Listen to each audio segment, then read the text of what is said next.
أما بعد اتقوا الله عباد الله. أعوذ بالله من الشيطان الرجيم. بسم الله الرحمن الرحيم. الحمد لله رب العالمين الرحمن الرحيم مالك يوم الدين إياك نعبد وإياك نستعين اهدنا الصراط المستقيم صراط الذين أنعمت عليهم غير المغضوب عليهم ولا الضالين ആമീൻ.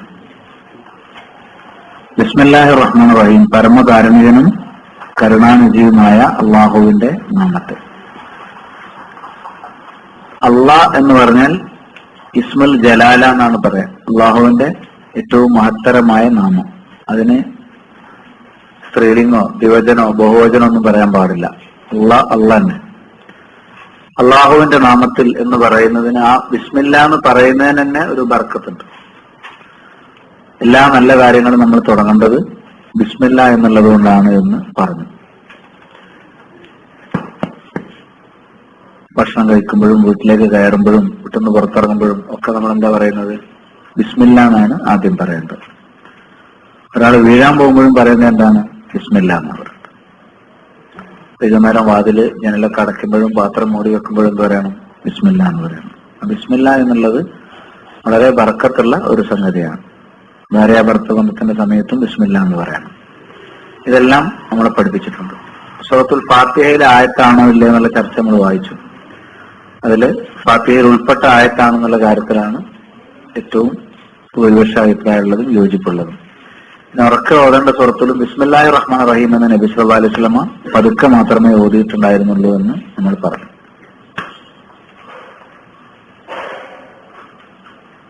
ഇനി അതിലുള്ള അർ-റഹ്മാൻ അർ-റഹീം, റഹ്മത്തിൽ നിന്ന് ഉണ്ടായ വാക്കാണ്. ഖുദ്സിയായ ഒരു ഹദീസിൽ കാണാം. തഫ്സീർ റഹ്മാൻ റഹീം നമുക്ക് വായിക്കാൻ സാധിക്കും. ഇസ്മാനി മുസ്തഖാനി മിന റഹ്മ, റഹ്മത്തിൽ നിന്ന് നിഷ്പന്നമായ രണ്ട് ഇസ്മുകളാണ് റഹ്മാനും റഹീമും. അപ്പൊ അള്ളാഹുവിലേക്ക് ചേർക്കാവുന്ന ഒരു വിശേഷണമാണ് റഹ്മത്ത്, കാരുണ്യം. ആ വിശേഷണം ഉള്ളത് കൊണ്ടാണ് അള്ളാഹുവിന് അതിൽ നിന്നാണ് റഹ്മാൻ റഹീം എന്നുള്ള പേരുണ്ടായത്.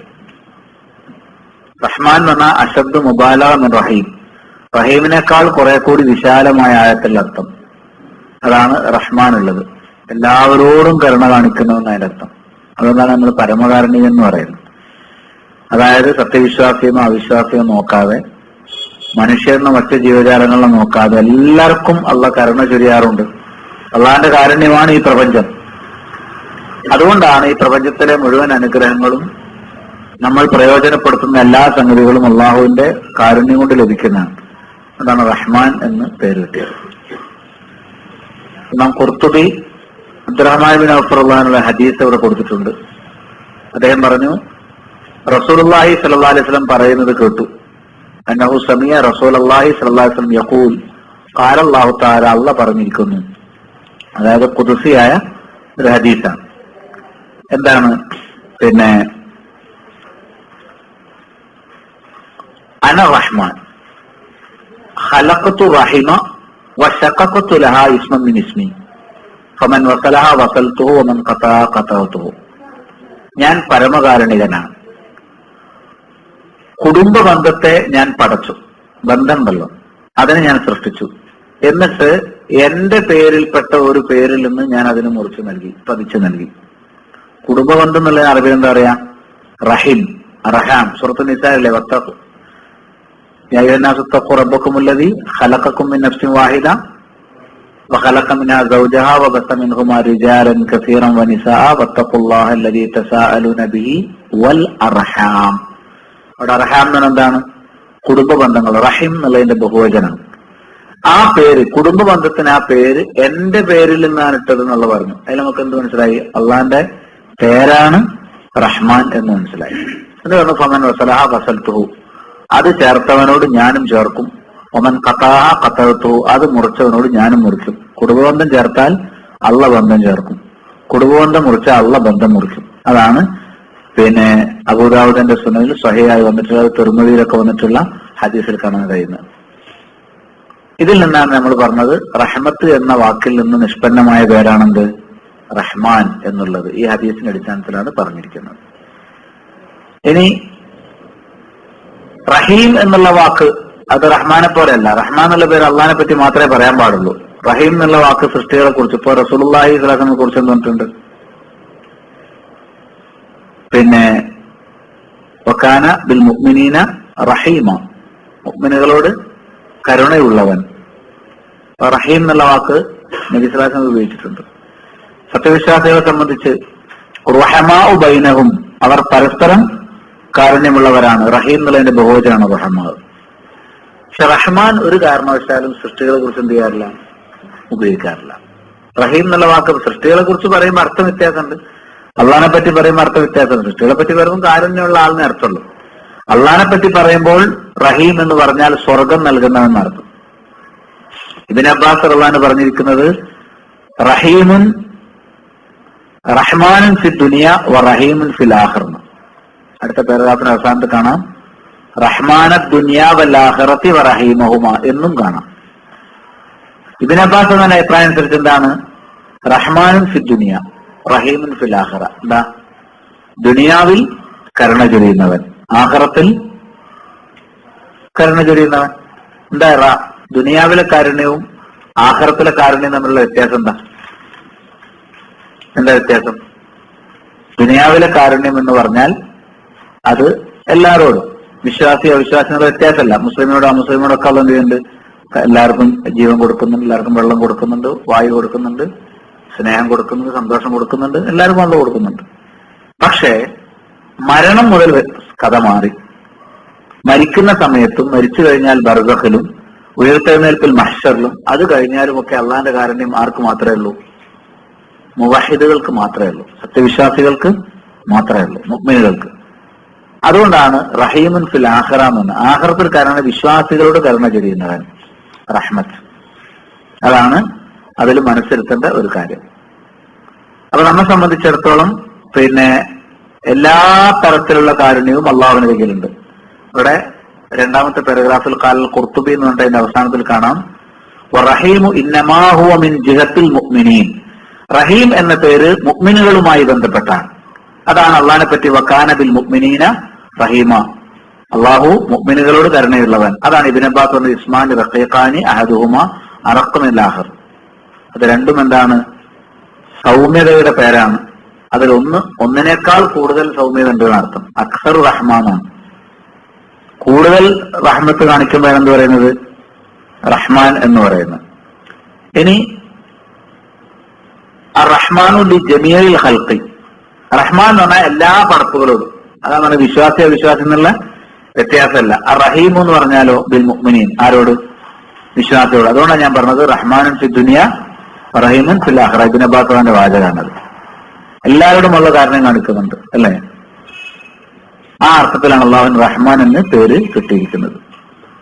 റഹീം എന്നുള്ള പേര് വകാന ബിൽ മുഅ്മിനീന റഹീമ, അള്ളാഹു മുഅ്മിനുകളോട് റഹീമാണെന്നാണ് ഖുർആൻ ഉപയോഗിച്ചിരിക്കുന്ന വാക്ക്. വകാന ബിൽ മുഅ്മിനീന റഹീമ, മുഅ്മിനുകളോട് കാരുണ്യമുള്ളവൻ എന്ന് പറയുമ്പോൾ അതിന്റെ അർത്ഥം എന്താ? മുഅ്മിനുകളോട് കാരുണ്യമുള്ളവൻ എന്ന് പറഞ്ഞാൽ സത്യവിശ്വാസികൾക്ക് മാത്രം കാരുണ്യം കൊടുക്കുന്ന ചില ഘട്ടമുണ്ട്. അതാണ് ഞാൻ നേരത്തെ പറഞ്ഞത്. സത്യവിശ്വാസിയോട് മാത്രം അള്ളാഹു കാരുണ്യം കാണിക്കുന്ന ഒരു സമയമാണേത്? മരണം, അതേപോലെ തന്നെ ബർസഖ്, മഹ്ശർ ഇങ്ങനെ തുടങ്ങിയിട്ടുള്ളൊക്കെ സത്യവിശ്വാസിയോട് മാത്രം കാരുണ്യം കാണിക്കുന്ന ഒരു സമയമാണ്. അപ്പൊ അത് നമ്മൾ ശരിക്കും മനസ്സിരുത്തണം. അതുകൊണ്ട് റഹീമും റഹ്മാനും തമ്മിൽ എന്തുണ്ട്? ഒരു വ്യത്യാസം. റഹീമും റഹ്മാനും തമ്മിൽ ഒരു വ്യത്യാസമുണ്ട്. ഇനി അടുത്തത്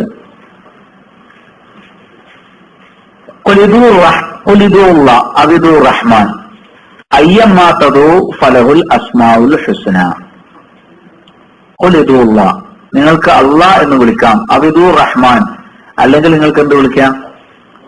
റഹ്മാൻ എന്നും വിളിക്കാം. അപ്പൊ അള്ളാഹിനെ വിളിച്ച് പ്രാർത്ഥിക്കുമ്പോൾ യാ അള്ളാഹ് എന്ന് വിളിച്ചിട്ട് നമുക്ക് എന്ത് ചെയ്യാം? പ്രാർത്ഥിക്കാം. അതേപോലെ തന്നെ നമുക്ക് എന്തും പ്രാർത്ഥിക്കാം. യാ റഹ്മാൻ എന്ന് വിളിച്ചും പ്രാർത്ഥിക്കാം. അള്ളാഹിനെ വിളിച്ച് പ്രാർത്ഥിക്കുന്നത് ഇഷ്ടമാണ്. അതേപോലെ തന്നെ റഹ്മാൻ വിളിച്ച് പ്രാർത്ഥിക്കാൻ എന്താണ്? ഇഷ്ടമാണ്. നിങ്ങളുടെ സൗകര്യം പോലെ ചെയ്യാമെന്നാണ് പറഞ്ഞിരിക്കുന്നത്. എന്നിട്ട് പറഞ്ഞു അയ്യമ്മ തദു, നിങ്ങൾക്ക് ഇഷ്ടമുള്ളത് വെച്ച് പ്രാർത്ഥിക്കാം. ഫലഹുൽ അസ്മാഉൽ ഹുസ്ന, അള്ളാഹുവിന് ഉത്തമ നാമങ്ങളുണ്ട്. അള്ളാഹുവിന് ഉത്തമ നാമങ്ങളുണ്ട്. അതാണ് ആ വിഷയം. സൂറത്തുൽ ഇസ്രായിലുള്ള ആയത്താണ്. അള്ളാഹുവിന് ഉത്തമ നാമങ്ങളുണ്ട് എന്ന് പറഞ്ഞു.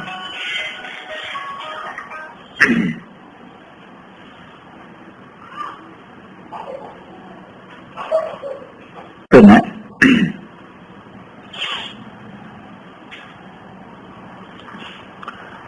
പ്രവാചകനെ കുറിച്ച് റഹീം ഉപയോഗിച്ചിട്ടുള്ളതാണ് ലഖദ് ജാഅക്കും റസൂലുൻ മിൻ അൻഫുസിക്കും അസീസുൻ അലൈഹി മാ അനിത്തും.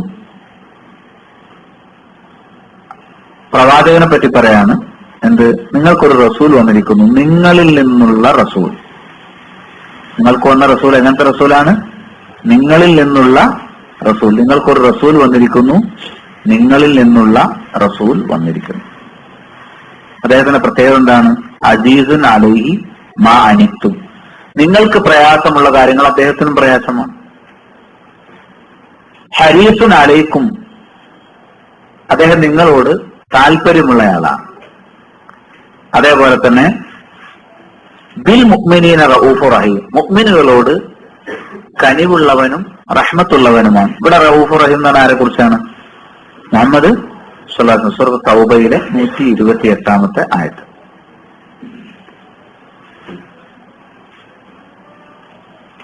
അപ്പൊ റഹീമും റഹ്മാനുള്ള വ്യത്യാസമാണ്. റഹ്മാൻ എന്നുള്ള വാക്ക് പോലെ അല്ല റഹീം. റഹീം എന്നുള്ള വാക്ക് സൃഷ്ടികളെ കുറിച്ച് ഉപയോഗിക്കാറുണ്ട്, സത്യവിശ്വാസികളെ കുറിച്ച് ഉപയോഗിച്ചിട്ടുണ്ട്, റസൂലുള്ളാഹി സ്വല്ലല്ലാഹു അലൈഹി വസല്ലമയെ സംബന്ധിച്ച് ഉപയോഗിച്ചു. അടുത്ത പാരഗ്രാഫിൽ ഉമ്മു സലമ ബീവിയുടെ ഹദീസാണ്.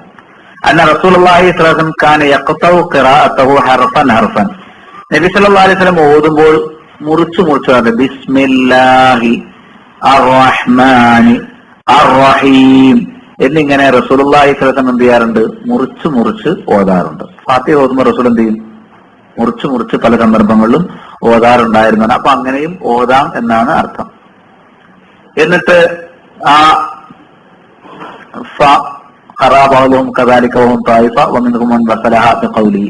സ്വഹാബികളുടെ കൂട്ടത്തിൽ അതുകൊണ്ട് മുറിച്ചു മുറിച്ച് ഓതിയവരുണ്ട്, നമ്മൾ ഓതുന്ന പോലെ ചേർത്ത് ഓതുന്നു. രണ്ടും അനുവാദമുണ്ട്.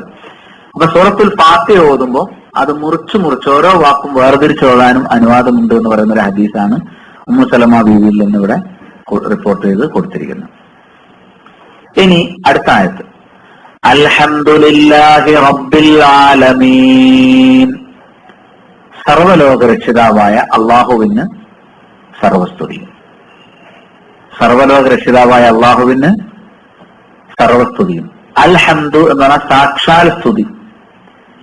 മദ്ഹ് എന്നൊരു വാക്ക് നമ്മൾ കേട്ടിട്ടുണ്ട്. എന്താ മദ്ഹ് എന്ന് പറഞ്ഞാൽ? പ്രശംസ, മദ്ഹ് ചെയ്യാറ്. മദ്ഹ് എന്നുള്ള അർത്ഥം തന്നെയാണ് ഹംദിനും. ഒന്ന് മീനും ദാലും ആവാണ്, ഒന്ന് ആവും മീനും ദാലുമാണ്. പക്ഷെ മദ്ഹിനേക്കാൾ സൂപ്പർലറ്റീവായ അർത്ഥം എന്തിനുണ്ടാകാം? ഹംദിന്. വെറും ഒരു പ്രശംസയല്ല. പ്രശംസ നമുക്ക് അങ്ങോട്ടും ഇങ്ങോട്ടൊക്കെ പ്രശംസിക്കുന്നതിന് വിരോധമല്ല, അത് മുഖസ്തുതി ആവാതിരുന്നാൽ മതി.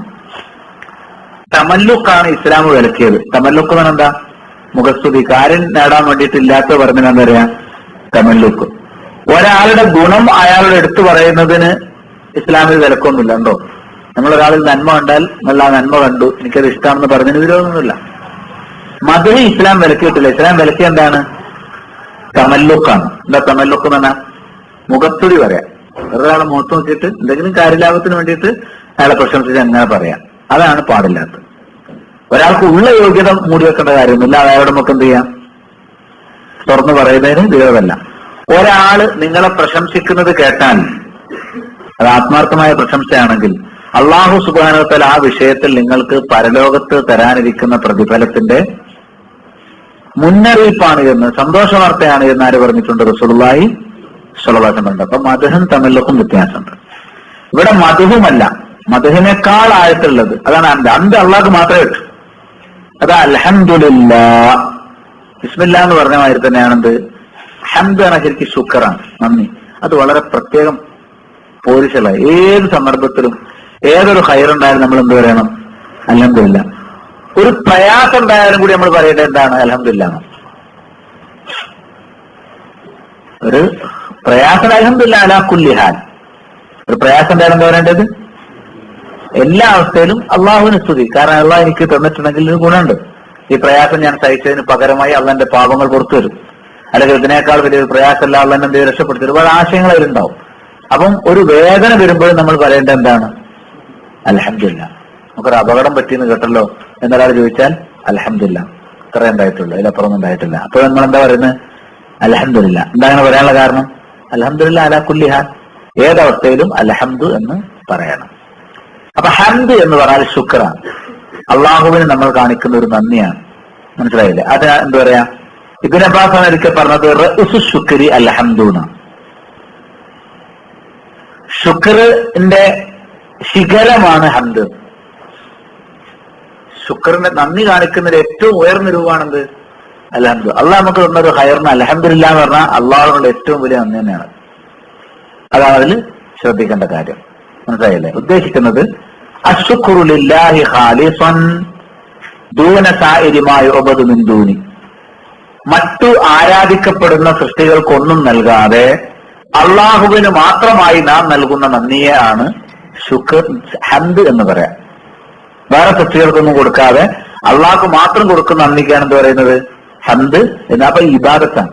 അൽഹംദുലില്ലാ എന്ന് പറയുന്നത് എന്താണ്? ഇബാദത്താണ്. അത് അള്ളാഹ്ക്ക് മാത്രമേ സ്തോത്രം പറയാൻ പാടുള്ളൂ, വേറെ സൃഷ്ടികൾക്കൊന്നും ചെയ്യാൻ പാടില്ല, സ്തോത്രം പറയാൻ പാടില്ല. എന്തിനാ പറഞ്ഞത്? ഇമാന്നമാല ഇബാദിഹി മിനൻ നിഅം, അള്ളാഹു അടിമകൾക്ക് ധാരാളം നിയമത്തുകൾ നൽകിയതിന്റെ പേരിൽ ആ നിയമത്തുകളുടെ സ്വഭാവം എന്താണ്? അല്ലത്തീല യുഹ്സിഹൽ അദദ്, അതിന്റെ എണ്ണം നമുക്ക് എണ്ണി തിട്ടപ്പെടുത്താൻ കഴിയില്ല.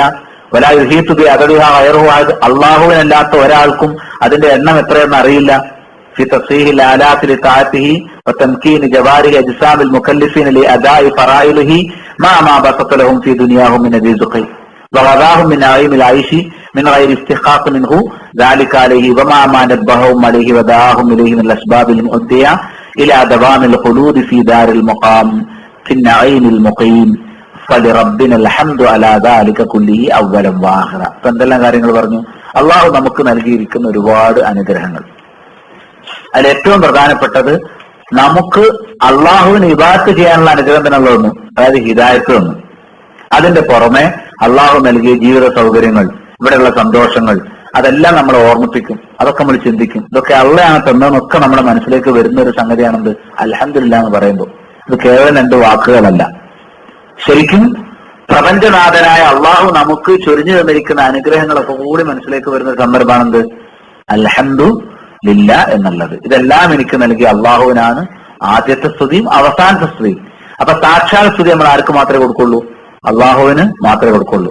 അതുകൊണ്ടാണ് ഇബ്നു ജരീർ റഹിമഹുല്ലാഹ് പറഞ്ഞത് അൽഹംദുലില്ലാ സനാഅൻ അസ്നാ ബിഹി അലാ നഫ്സിഹി വഫി ളിന്നിഹി അംറു ഇബാദിഹി അൻ യസ്നു അലൈഹി. അതായത് അള്ളാഹുവിനെ പ്രശംസിക്കണം എന്ന കൽപ്പന അൽഹംദുലില്ലാ എന്നുള്ളതിൽ ഉൾക്കൊള്ളുന്നുണ്ട്. അൽഹംദുലില്ലാഹി റബ്ബിൽ ആലമീൻ സൂറത്തുൽ ഫാത്തിഹയിൽ വന്നതോടുകൂടി നമുക്കൊരു ബാധ്യത അള്ളാഹു ഏൽപ്പിച്ചതാണ്. എന്താ ബാധ്യത? ഏത് ഖൈറുണ്ടായാലും നമ്മൾ എന്ത് പറയണം? അൽഹംദുലില്ലാ എന്ന് പറയണം. അതിന്റെ കാരണങ്ങൾ ഓരോന്നോരോന്നായിട്ട് എടുത്തു പറയുന്നുണ്ട്. സനാ എന്ന് പറഞ്ഞ പ്രശംസ. സനാ എന്താണ്? അതാണ് അഹ്ലു സലാഇ വൽ മജ്ദി എന്നാണ്. പ്രശംസയുടെയും മഹത്വത്തിന്റെയും ആളാണ് ആര്? അള്ളാഹ് അല്ലെ? അതുകൊണ്ടാണ് നമ്മൾ അള്ളാഹിനെ പ്രശംസിക്കുന്നത്. അതാണ് സനാഅൻ അലൈഹി ബി അസ്മാഇഹിൽ ഹുസ്ന വ സിഫാത്തിഹിൽ ഉലാ, അള്ളാഹുവിന്റെ ഉത്തമ നാമങ്ങൾ കൊണ്ടും അവന്റെ ഉന്നത വിശേഷണങ്ങൾ കൊണ്ടും അവനെ പ്രശംസിക്കണം. അൽഹംദുലില്ലാ നമ്മൾ നിർത്തിയിട്ടില്ല. റബ്ബിൽ ആലമീൻ, റഹ്മാൻ റഹീം, മാലിക് യൗമിദ്ദീൻ, ഇതൊക്കെ എന്താണ്? അള്ളാഹിന്റെ നാമങ്ങളും വിശേഷണങ്ങളുമാണ്. അപ്പൊ അള്ളാഹുവിന്റെ ഉത്തമ നാമങ്ങളും അള്ളാഹുവിന്റെ ഉന്നത വിശേഷണങ്ങളും, അതാണ് അസ്മാഉൽ ഹുസ്ന സിഫാത്തുൽ ഉലാ എന്ന് പറഞ്ഞ, അത് രണ്ടും വെച്ച് അള്ളാഹിനെ പ്രശംസിക്കണം. അശുക്റു ലില്ലാ, അതാണ് അൽഹംദുലില്ലാ എന്ന് പറഞ്ഞ. അശുക്റു ലില്ലാ സനാഅൻ അലൈഹി ബിനിഅമിഹി വഅയാദിഹി, അള്ളാഹു നൽകിയ അനുഗ്രഹങ്ങളും അവന്റെ സഹായങ്ങളും മുന്നിൽ വെച്ചുകൊണ്ടാണ് നമ്മൾ എന്ത് പറയുന്നത്? അൽഹംദുലില്ലാ എന്ന് പറയുന്നത്. ഹംദും ശുക്റും തമ്മിലുള്ള വ്യത്യാസം എന്താണ്? ഹംദും ശുക്റും, ശുക്ർ എന്ന് പറഞ്ഞാൽ ഉമൂമാണ്, വ്യാപകമായിട്ട് പറയുന്ന ഒരു വാക്കാണ്. ഹംദ് എന്ന് പറഞ്ഞാലോ ഖുസൂസ്, അള്ളാഹ്ക്ക് മാത്രം പറയുന്ന ശുക്രാണെന്ത്? അള്ളാഹുലേക്ക് മാത്രം ചേർക്കുന്നതാണ്. അതാണ് അത് രണ്ടും തമ്മിലുള്ള ഏറ്റവും പ്രധാനപ്പെട്ട. ഫൽഹംദു അഅമ്മു മിന ശുക്ർ മിൻ ഹൈസു മാ യഖാനി അലൈഹി ലിഅന്നഹു യകൂനു അല സിഫാത്തിൽ ലാസിമ വൽ മുതഅദ്ദിയ. യഥാർത്ഥത്തിൽ ഹംദ് എന്ന് പറഞ്ഞാൽ അതിൽ ഉൾക്കൊള്ളുന്നത് വളരെ ആഴത്തിലുള്ള ആശയങ്ങളാണ്. സാധാരണ ശുക്രല്ല. ആ ശുക്ർ അള്ളാഹ്ക്ക് മാത്രം സമർപ്പിക്കാൻ പറ്റിയിട്ടുള്ള എല്ലാത്തരം ലാസിമായിട്ടുള്ള സിഫത്തുകളും മുതഅദ്ദിയായിട്ടുള്ള സിഫത്തുകളും എന്ന് പറഞ്ഞാൽ അതിനപ്പുറത്തേക്കും കിടക്കുന്ന വിശേഷങ്ങൾ ഉണ്ടാവും. അള്ളാഹിനെ പറ്റി വിശേഷം പറയുമ്പോൾ അള്ളാഹിന്റെ എല്ലാം, അള്ളാഹുവിന് നമ്മൾ പറയുന്നത് ഒന്ന് അള്ളാഹുവിന്റെ അധികാരം, അള്ളാഹുവിന്റെ ശക്തി, അള്ളാഹുവിന്റെ ഔദാര്യം, ഇങ്ങനെയുള്ള എല്ലാ കാര്യങ്ങളും ഉൾക്കൊള്ളുന്ന ശുക്രാണ് നമ്മൾ ആർക്ക് സമർപ്പിക്കുന്നത്. അങ്ങനെ എല്ലാം മനസ്സിൽ വെച്ചുള്ള ശുക്ർ വേറെ ആർക്കും കൊടുക്കൂല. ഉണ്ടോ? അങ്ങനെ കൊടുക്കാൻ പറ്റൂല. കാരണം എല്ലാം ഉള്ളവൻ ആര് മാത്രമേ ഉള്ളൂ? അള്ളാഹു മാത്രമേ ഉള്ളൂ. അതുകൊണ്ടാണ് അതിന് ഏറ്റവും സവിശേഷമായ അർത്ഥം അതിന് ലഭിക്കുന്നുണ്ട് എന്ന് പറയാനുള്ള കാരണം. ഇവിടെ രണ്ടാമതൊരു പാരഗ്രാഫിൽ കൊടുത്തിരിക്കുന്നത് റമ്മ് എന്ന വാക്കിന്റെ വിപരീതമായിട്ടാണ് ഹംദ് കൊടുത്തിരിക്കുന്നത്. ഒരാളെ നമുക്ക് അംഗീകരിക്കാൻ പറ്റാതിരിക്കുമ്പോഴാണ് റമ്മ് എന്ന് പറയാം. ഒരാളെ അംഗീകരിച്ചേ പറ്റൂ എന്ന് പറയുമ്പോഴാണ് ഹംദ് പറയാം. റമ്മ് എന്ന് പറഞ്ഞാൽ ആക്ഷേപം. അള്ളാഹിനെ പറ്റി ഒരിക്കലും എന്ത് പറയാൻ പറ്റൂല? ആക്ഷേപം പറയാൻ പറ്റൂല, പാടില്ല. അള്ളാഹിനെ പറ്റി ഏത് വിഷയത്തിൽ നമ്മൾ ആക്ഷേപിക്കാൻ പറയും? ഉണ്ടാവോ? നൗദുബില്ല. അള്ളാഹിനെ പറ്റി ആക്ഷേപം പറയാനേ പറ്റില്ല. പകരം നമുക്ക് എന്തേ പറയാൻ പറ്റുള്ളൂ? ഹംദ് മാത്രമേ പറയാൻ പറ്റുള്ളൂ. അതാണ് റമ്മിന് വിപരീതമായി. ഇതെന്തിനാ എന്റെ എതിർപദം പറഞ്ഞത്? ഹംദ് എന്നുള്ള പദത്തിന്റെ ഗാംഭീര്യം ഒന്നൊരു മനസ്സിലാൻ വേണ്ടിയിട്ടാണ്. അപ്പൊ അൽഹംദു എന്നുള്ളതിന്റെ വിപരീത പദം ഏതാണ്? അൽഹംദു നഖീബു റമ്മ്. അത് റമ്മ് എന്നതിന്റെ വിപരീതമാണ്. ഏത്? ഹംദ് എന്നുള്ള വാക്ക്. അതാണ് അടുത്ത പാരഗ്രാഫിൽ വന്നിരിക്കുന്നത്. പിന്നെ ഹംദ് എന്നുള്ള പദം വന്ന രീതിയാണ്, അതിന്റെ സർഫാണ്. അത് നമ്മൾ വിശദീകരിച്ച് പഠിക്കും. സർഫ് ഞാനിപ്പോ ഈ ക്ലാസ്സിൽ എന്തായാലും വിശദീകരിക്കാൻ ഉദ്ദേശിക്കുന്നില്ല. അതാണ് ഹമിദ് റജുൽ എന്ന് പറയുന്നത് അഹമ്മദഹു ഹംദൻ വ മഹമ്മദത്തൻ ഫഹു ഹമീദ് മഹ്മൂദ് എന്നൊക്കെ പറഞ്ഞാൽ അതിൽ നിന്നുണ്ടായിട്ടുള്ള നിഷ്പന്നമായ വാക്കുകൾ ഓരോന്നും പറയാം. ഇനി എന്താണെങ്കിലും ശരി, ശുക്ർ എന്ന് പറഞ്ഞാൽ അസ്സനാഉ അലൽ മുഹ്സിനി ബിമാ ഔലാഹു മിനൽ മഅറൂഫ്. ഒരാൾ ഒരു നന്മ ചെയ്താൽ നമ്മൾ പറയും എന്ത്? അയാൾക്ക് നന്ദി കാണിച്ചു എന്ന് പറയും. നന്ദി കാണിക്കാം. ഒരാൾ നമുക്ക് നന്മ ചെയ്താൽ നമുക്ക് എന്ത് പറയാം? അയാൾ ശുക്ർ പറയാം. സാധാരണ ഒരാൾ കാണിക്കുന്ന ഒരു മഅറൂഫ് ചെയ്യുന്ന ആളോടുള്ള നമ്മുടെ പ്രതികരണമാണ് എന്ത്? ശുക്ർ. മദ്ഹ് എന്ന് പറഞ്ഞാൽ ഫഹുവ ആമു മിനൽ ഹംദ്. അത് ഹംദിനേക്കാൾ കുറച്ചുകൂടി വ്യാപകമായിട്ടുള്ള ഒരു പ്രയോഗമാണ്. കാരണം പ്രശംസ എന്നുള്ളത് ഇപ്പൊ ജീവിച്ചിരിക്കുന്നവർ മാത്രമൊന്നല്ല, അത് നമുക്ക് മരിച്ചവരെ പറ്റിയും പറയാം. മരിച്ചവരെ കുറിച്ച് നമുക്ക് എന്ത് പ്രശംസ സംസാരിക്കാം. അത് കുറച്ചുകൂടി വ്യാപകമായ അർത്ഥം തന്നെയുണ്ട്, മദ്ഹനുണ്ട്. മനസ്സിലായില്ലേ? പിന്നെ മനുഷ്യന്മാരെ കുറിച്ച് മാത്രമാണോ മദ്ഹ് പറയാം? ഭക്ഷണത്തെ കുറിച്ച് പറയാം. ഭക്ഷണം എന്നാൽ നല്ല ഭക്ഷണം എന്ന് പറയാം. വസ്ത്രം എന്നാൽ നല്ല വസ്ത്രം എന്ന് പറയാം. ഒരു ജോലി എന്നാൽ നല്ല ജോലി എന്ന് പറയാം. സ്തുതി അങ്ങനെയൊന്നും പറയാൻ പറ്റില്ല. ഞാൻ പറയാൻ അത് വസ്തുക്കളെ കുറിച്ച് വ്യക്തികളെ കുറിച്ചൊന്നും പറയുന്നതല്ല എന്ത്? ഹംദ്. അത് അള്ളാഹിനെ കുറിച്ച് മാത്രം, അള്ളാഹിന്റെ പ്രവർത്തനങ്ങളെ കുറിച്ചും അള്ളാഹുവിന്റെ കഴിവുകളെ കുറിച്ചും അള്ളാഹുവിന്റെ വിശേഷണങ്ങളെ കുറിച്ചും ചിന്തിച്ചുകൊണ്ട് നമ്മൾ പറയുന്ന ഒരു കാര്യമാണ് എന്ത്? പിന്നെ ഹംദ്. അപ്പം ശുക്ർ, അതേപോലെ തന്നെ മദ്ഹ്, ഹംദ്, ഇവ തമ്മിലുള്ള വ്യത്യാസം മനസ്സിലായില്ലേ? എവിടെയൊക്കെയാണ് വ്യത്യാസപ്പെടുന്നത്? ശുക്ർ, ഹംദ്, മദ്ഹ് ഒക്കെ തമ്മിലുള്ള വ്യത്യാസം ഏതൊക്കെ രൂപത്തിലാണ് വരുന്നത് എന്നുള്ളത് വ്യക്തമായി ഓർമ്മിപ്പിക്കുന്ന ഒരു വാചകമാണ് നമ്മൾ വായിച്ചിട്ടുള്ളത്. ഇനി ഹംദിനെ കുറിച്ച് പൂർവികർ പറഞ്ഞ ചില വാചകം പറഞ്ഞിട്ടുണ്ട്. അതില് അലി റളിയല്ലാഹു അൻഹുവിനോട് ഉമറുൽ ഫാറൂഖ് റളിയല്ലാഹു അൻഹു പറഞ്ഞൊരു വാചകം വേറെയും ചില സഹാബികൾ കൂടെയുണ്ട്. ലാ ഇലാഹ ഇല്ലല്ലാഹു വ സുബ്ഹാനല്ലാഹു വല്ലാഹു അക്ബർ ഖദ് അറഫ്നാഹ ഫമൽ ഹംദുലില്ലാഹ്. ലാ ഇലാഹ ഇല്ലല്ലാഹു എന്ന് പറഞ്ഞാൽ എന്താണെന്ന് ഞങ്ങൾക്ക് അറിയാം, സുബ്ഹാനല്ലാഹ് എന്ന് പറഞ്ഞാലും അറിയാം, അല്ലാഹു അക്ബർ എന്ന് പറഞ്ഞാലും ഖദ് അറഫ്നാഹ ഞങ്ങൾക്കറിയാം. ഫമൽ ഹംദുലില്ലാഹ്, അൽഹംദുലില്ലാഹ് എന്ന് പറഞ്ഞാൽ എന്താകുന്നു? ഉമർ റളിയല്ലാഹു അൻഹു സ്വഭാവമുണ്ട്. അദ്ദേഹം സദസ്സിരിക്കുന്നത് ഞാനാണ് വലിയ ആളെന്ന് നോക്കൂല. ആ സദസ്സിലുള്ള ഒരു കുട്ടിക്കാണ് ഒരു വിഷയത്തെ കുറിച്ച് കൂടുതൽ അറിയാം എന്ന് അദ്ദേഹത്തിന് അറിയുമെങ്കിൽ, അത് അദ്ദേഹത്തിന് അറിയുന്ന വിഷയമാണെങ്കിൽ എന്ത് ചെയ്യും? അയാളോട് ചോദിക്കും, അത് പറയാൻ പറയും. എന്നിട്ട് സദസ്സിരിക്കുന്നവരൊക്കെ എന്ത് ചെയ്യും? കേൾക്കും. ഇപ്പൊ ഉദാഹരണത്തിന് ഇദാ ജാ നസ്റുല്ലാഹി എന്നുള്ള സൂറത്ത് ഇറങ്ങിയപ്പോ ഉമർ ഫാറൂഖ് റളിയല്ലാഹു അൻഹു ചോദിച്ചു, ഈ സൂറത്തിന്റെ യഥാർത്ഥ ആശയം എന്താണെന്ന് നിങ്ങൾക്ക് അറിയാമോ? അപ്പൊ ഓരോരുത്തർ ഓരോന്ന് പറഞ്ഞു. എന്നിട്ട് ആ കൂടുതൽ ചെറിയ ആളാണ് ഇബ്നു അബ്ബാസ് റളിയല്ലാഹു അൻഹു. ഇബ്നു അബ്ബാസ് നിങ്ങൾക്ക് അറിയാമോ എന്ന് ചോദിച്ചു. അപ്പൊ അദ്ദേഹം പറഞ്ഞു, അത് പ്രവാചകന്റെ മരണത്തെ കുറിച്ചുള്ള ഒരു മുൻ വാർത്തയാണ്, അത് വേറെ ആരും പറഞ്ഞിട്ടില്ല. അപ്പൊ അദ്ദേഹത്തിന് ആ വിവരം അറിയാൻ ആർക്കറിയാം? കാരണം ഉമർ ഫാറൂഖ് റളിയല്ലാഹു അൻഹു അദ്ദേഹത്തിന് കേട്ടിട്ടുണ്ട്. കാരണം റസൂലുള്ളാഹി സ്വല്ലല്ലാഹു അലൈഹി വസല്ലം പറഞ്ഞിട്ടുണ്ട്, എന്റെ മരണത്തെ കുറിച്ചുള്ള വാർത്ത നഅയി ആണെന്ത്? നഅയി റസൂലാണ് ഇദാ ജാ നസ്റുല്ലാഹ്. അത് ഉമർ ഫാറൂഖിന്റെ സ്വഭാവമാണ്. ഉമർ ഫാറൂഖ് റളിയല്ലാഹു അൻഹു അയാൾ ചോദിച്ചു വിചാരിച്ചിട്ട് അലി റളിയല്ലാഹുവിനേക്കാൾ താഴെയാണ് ഉമർ ഫാറൂഖ് എന്ന് വിചാരിക്കണ്ട. ഗ്രേഡിൽ ഉമർ ഫാറൂഖ് മുകളിൽ തന്നെയാണ്. അബൂബക്കർ സിദ്ദീഖ് കഴിഞ്ഞാൽ രണ്ടാമത്തെ ആളെ റളിയല്ലാഹു അൻഹു കഴിഞ്ഞാൽ ഉമർ ഫാറൂഖ് റളിയല്ലാഹു അൻഹു. പക്ഷെ അദ്ദേഹം ചോദിച്ചു എന്താണ് അൽഹംദു എന്ന് ചോദിച്ചു. അപ്പം അലി റളിയല്ലാഹു അൻഹു അതിന് നൽകിയിട്ടുള്ള ഉത്തരം അൽഹംദുലില്ലാഹ് അലി ഖാല അലിയുൻ കലിമത്തുൻ അഹബ്ബഹല്ലാഹു തആല ലിനഫ്സിഹി വറളിയഹാ ലിനഫ്സിഹി വഅഹബ്ബ അൻ തുഖാൽ. അള്ളാഹു തനിക്ക് ഏറ്റവും പ്രിയപ്പെട്ടതായി കണക്കാക്കിയ ഒരു വാക്ക്, അള്ളാഹുവിന് ഏറ്റവും തൃപ്തിയുള്ള ഒരു വാക്ക്, മറ്റുള്ളവർ പറയുന്നത് കേൾക്കാൻ അള്ളാഹുവിന് ഏറ്റവും താല്പര്യമുള്ള വാക്ക്. നമ്മൾ ഏതൊരു ഹൈറുണ്ടായാലും സന്തോഷം ഉണ്ടായാലും അള്ളാഹു അക്ബർ എന്ന് പറയാനല്ല പഠിപ്പിച്ചത്. അള്ളാഹു അക്ബർ അതിന്റെ മഹത്വമുണ്ട്. ലാ ഇലാഹ ഇല്ലല്ലാഹ് പറയാനല്ല പഠിപ്പിച്ചത്, അതും പറയാലോ നന്ദിയായിട്ട്. പക്ഷെ നന്ദിയായിട്ട് എന്ത് പറയണം അള്ളാഹ്ക്ക് ഇഷ്ടം? അൽഹംദുലില്ലാഹ് എന്ന് പറയാനാണ് പഠിപ്പിച്ചത്. അതാണ് ആര് പറഞ്ഞത്? അപ്പൊ 3 വാക്കുകൾ. ഒന്ന് അഹബ്ബുഹു അല്ലാഹു തആല ലിനഫ്സിഹി, 2 അഹബ്ബഹു അല്ലാഹു തആല ലിനഫ്സിഹി വറളിയഹാ ലിനഫ്സിഹി വഅഹബ്ബ അൻ തുഖാൽ. പറയാൻ അള്ളാഹുവിന് ഏറ്റവും ഇഷ്ടമുള്ള വാക്ക് എന്നാണ് ആര് പറഞ്ഞിരിക്കുന്നത്? അലി റളിയല്ലാഹു മറുപടി കൊടുത്തിരിക്കുന്നത് കാണാൻ സാധിക്കും. ഇബ്നു അബ്ബാസ് വാചകം പറഞ്ഞു അൽഹംദുലില്ലാഹ് കലിമത്തു ശുക്ർ. അൽഹംദുലില്ലാഹ് എന്നുള്ളത് നന്ദിയുടെ വാചകമാണ്. വൈദാ ഖാലൽ അബ്ദു അൽഹംദുലില്ലാഹ്, ഒരാൾ എപ്പോൾ അൽഹംദുലില്ലാഹ് എന്ന് പറയുന്നു അപ്പൊ അള്ളാഹ് പറയും ഖാല ശകറനി അബ്ദി, എന്റെ അടിമ നന്ദി കാണിച്ചു. അപ്പൊ നന്ദി വാക്കാണെന്ത്? അൽഹംദുലില്ലാഹ്. നമ്മൾ തുമ്മി അൽഹംദുലില്ലാഹ് എന്ന് പറഞ്ഞു, അപ്പൊ അള്ളാഹ് എന്ത് പറയും? ശകറനി അബ്ദി, എന്റെ അടിമ എന്നോട് നന്ദി കാണിച്ചു എന്ന് പറയും. മനസ്സിലായില്ലേ? ഹംദിന്റെ പോരിശകളാണ് ഇനി അടുത്ത തലക്കെട്ടിൽ. ഇമാം അഹ്മദ് ധരിക്കുന്ന ഹദീസിൽ കാണാൻ സാധിക്കും. അസ്വദ് ബിൻ സരിയ റളിയല്ലാഹു, അദ്ദേഹം പറഞ്ഞു, ഞാൻ ഒരിക്കൽ പ്രവാചകരോട് ചോദിച്ചു എന്ത് അപ്പൊ പ്രവാചകൻ പിന്നെ സ്തുതിയെ കുറിച്ച് എപ്പോഴും സ്തുതി പറയുന്ന ആളാണ് ആര്? റസൂലുള്ളാഹ്. അള്ളാഹ്ക്കാണെങ്കിലോ സ്തുതി പറഞ്ഞ ഇഷ്ടമാണ്. അതിനെ പറ്റി പറഞ്ഞു അമാ ഇന്ന റബ്ബക യുഹിബ്ബുൽ ഹംദ, അള്ളാഹുവിന് ഹംദ് ഇഷ്ടമാണെന്ന് നിനക്ക് അറിഞ്ഞുകൂടെ? എന്തുകൊണ്ടാണ് മുഹമ്മദിക്ക് മുഹമ്മദ് എന്ന് പേരിട്ടത്?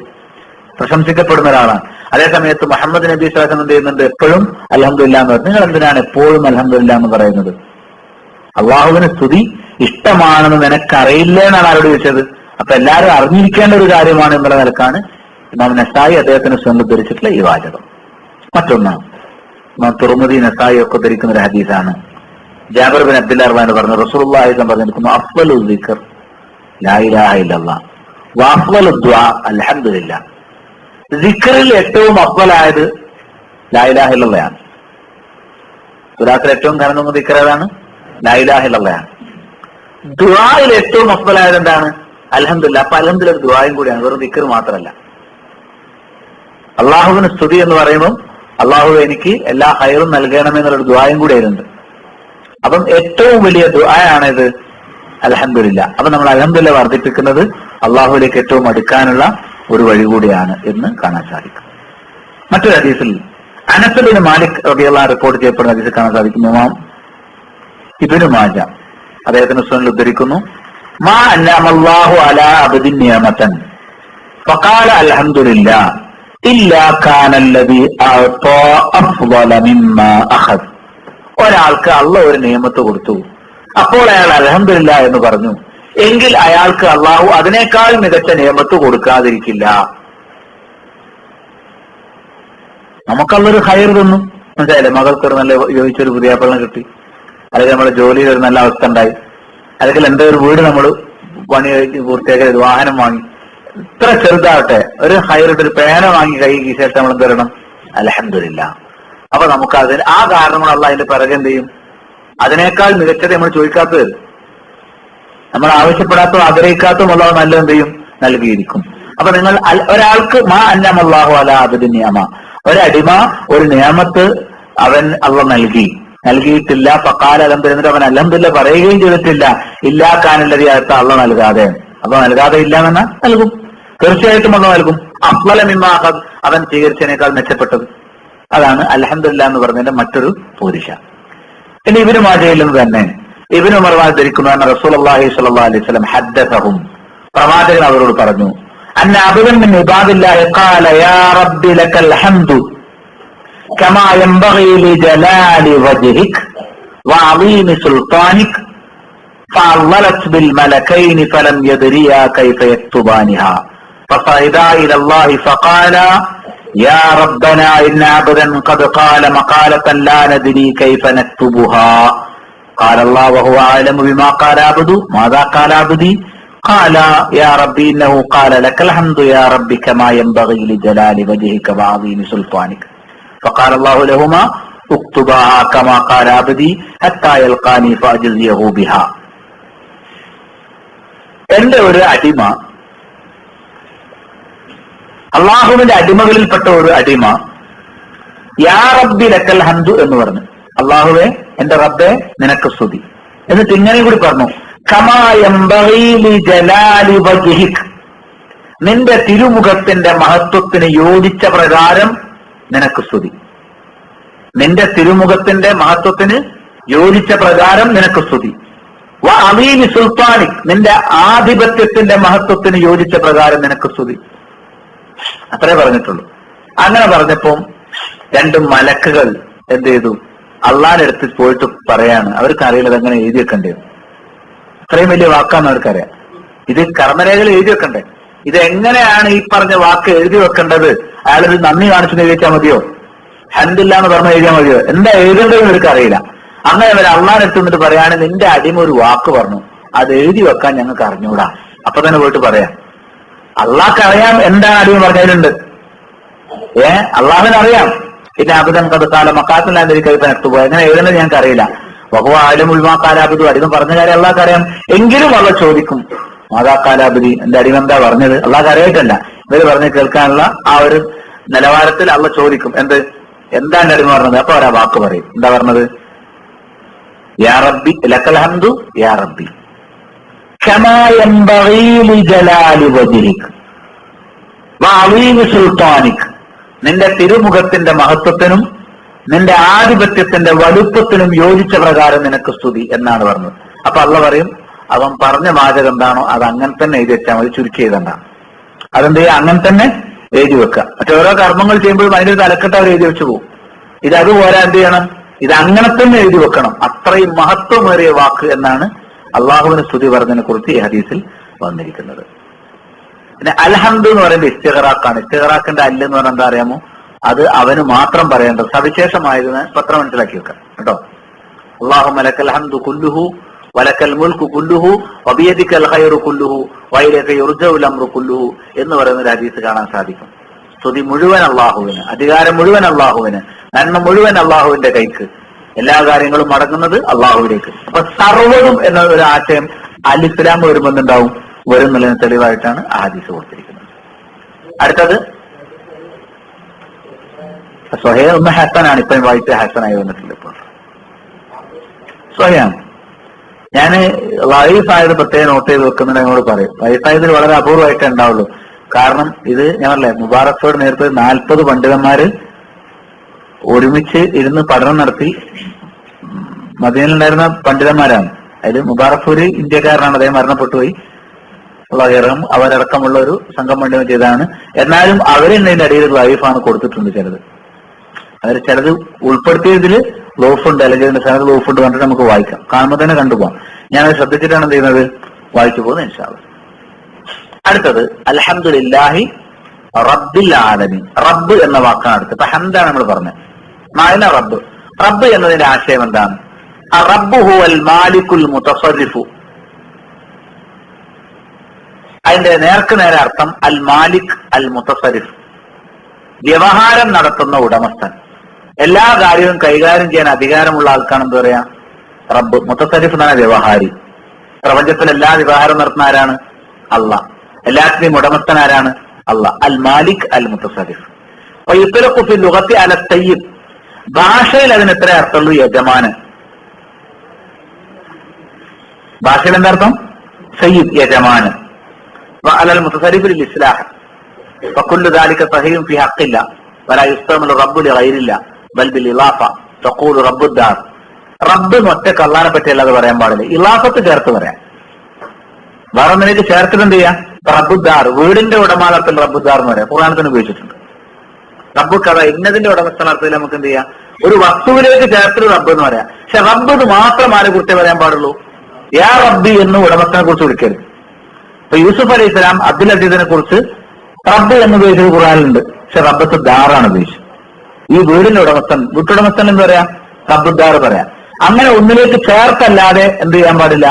സൃഷ്ടികളെ കുറിച്ച് റബ്ബ് പറയാൻ പാടില്ല. അള്ളാഹിനെ പറ്റി റബ്ബ് പറയുമ്പോൾ എന്താണ്? റബ്ബ് അള്ളാഹിനെ പറ്റി മാത്രം പറയണം എന്നുള്ളതാണ് റബ്ബ്. ഇതാണ് ആശയം. റബ്ബുൽ ആലമീൻ, ആലം എന്ന് പറഞ്ഞാൽ ലോകം എന്നാണ്. ആലമൂന അല്ലെങ്കിൽ ആലമീനാണ് കുല്ലു സിൻഫി ആലം. ലോകത്തുള്ള എല്ലാ ചരാചരങ്ങളെയും ചേർത്ത് ഉപയോഗിക്കുന്ന ഒരു വാക്കാണെന്ത്? ആലമൂന. അവ ലോകത്തുള്ള വസ്തുക്കൾ എന്നായി അർത്ഥം. ആലമെന്ന് മാത്രം പറഞ്ഞാൽ ലോകം. ആലമൂന അല്ലെങ്കിൽ ആലമീന എന്ന് പറഞ്ഞാലോ ലോകത്തുള്ള എല്ലാ വസ്തുക്കളും എന്നർത്ഥം വരാം. കുല്ലു സിൻഫി ആലം. ഈ ലോകത്തുള്ള എല്ലാ ഇനം വസ്തുക്കളെയും ചേർത്തണം എന്ന് പറയുന്നത് ആലമൂന എന്നുള്ള വാക്ക് അറബി ഭാഷയിൽ ഉപയോഗിക്കുന്നത്. അപ്പൊ അഖില ലോകത്തിന്റെയും അല്ലെ ലോകത്തുള്ള സകല ചരാചരങ്ങളുടെയും റബ്ബിന് സ്തുതി എന്നാണ് നമ്മൾ പറഞ്ഞിട്ടുള്ളത്. ഫിറോൻ എന്ന് പറഞ്ഞിട്ടുണ്ട്. ഫിറോൻ ചോദിക്കുന്നുണ്ട്, കാല ഫിറൗനു വമാ റബ്ബുൽ ആലമീൻ. ഫിറോൻ ചോദിച്ചു റബ്ബുൽ ആലമീൻ. മൂസാ നബി ചോദിച്ച ചോദ്യമാണെന്ത്? റബ്ബുൽ ആലമീൻ ആരാണ് എന്ന് ചോദിച്ചു. മനസ്സിലായില്ലേ? അപ്പം ആ ചോദ്യം ചോദിച്ച സമയത്ത് മൂസാ നബി അലൈഹി സ്വലാം നൽകിയ ഉത്തരം എന്താ? ഖാല റബ്ബുസ് സമാവാതി വൽ അർളി വമാ ബൈനഹുമാ ഇൻ കുൻതും മുഖിനീൻ. എന്റെ റബ്ബാരാണ്? ആകാശങ്ങളുടെയും ഭൂമിയുടെയും റബ്ബ്.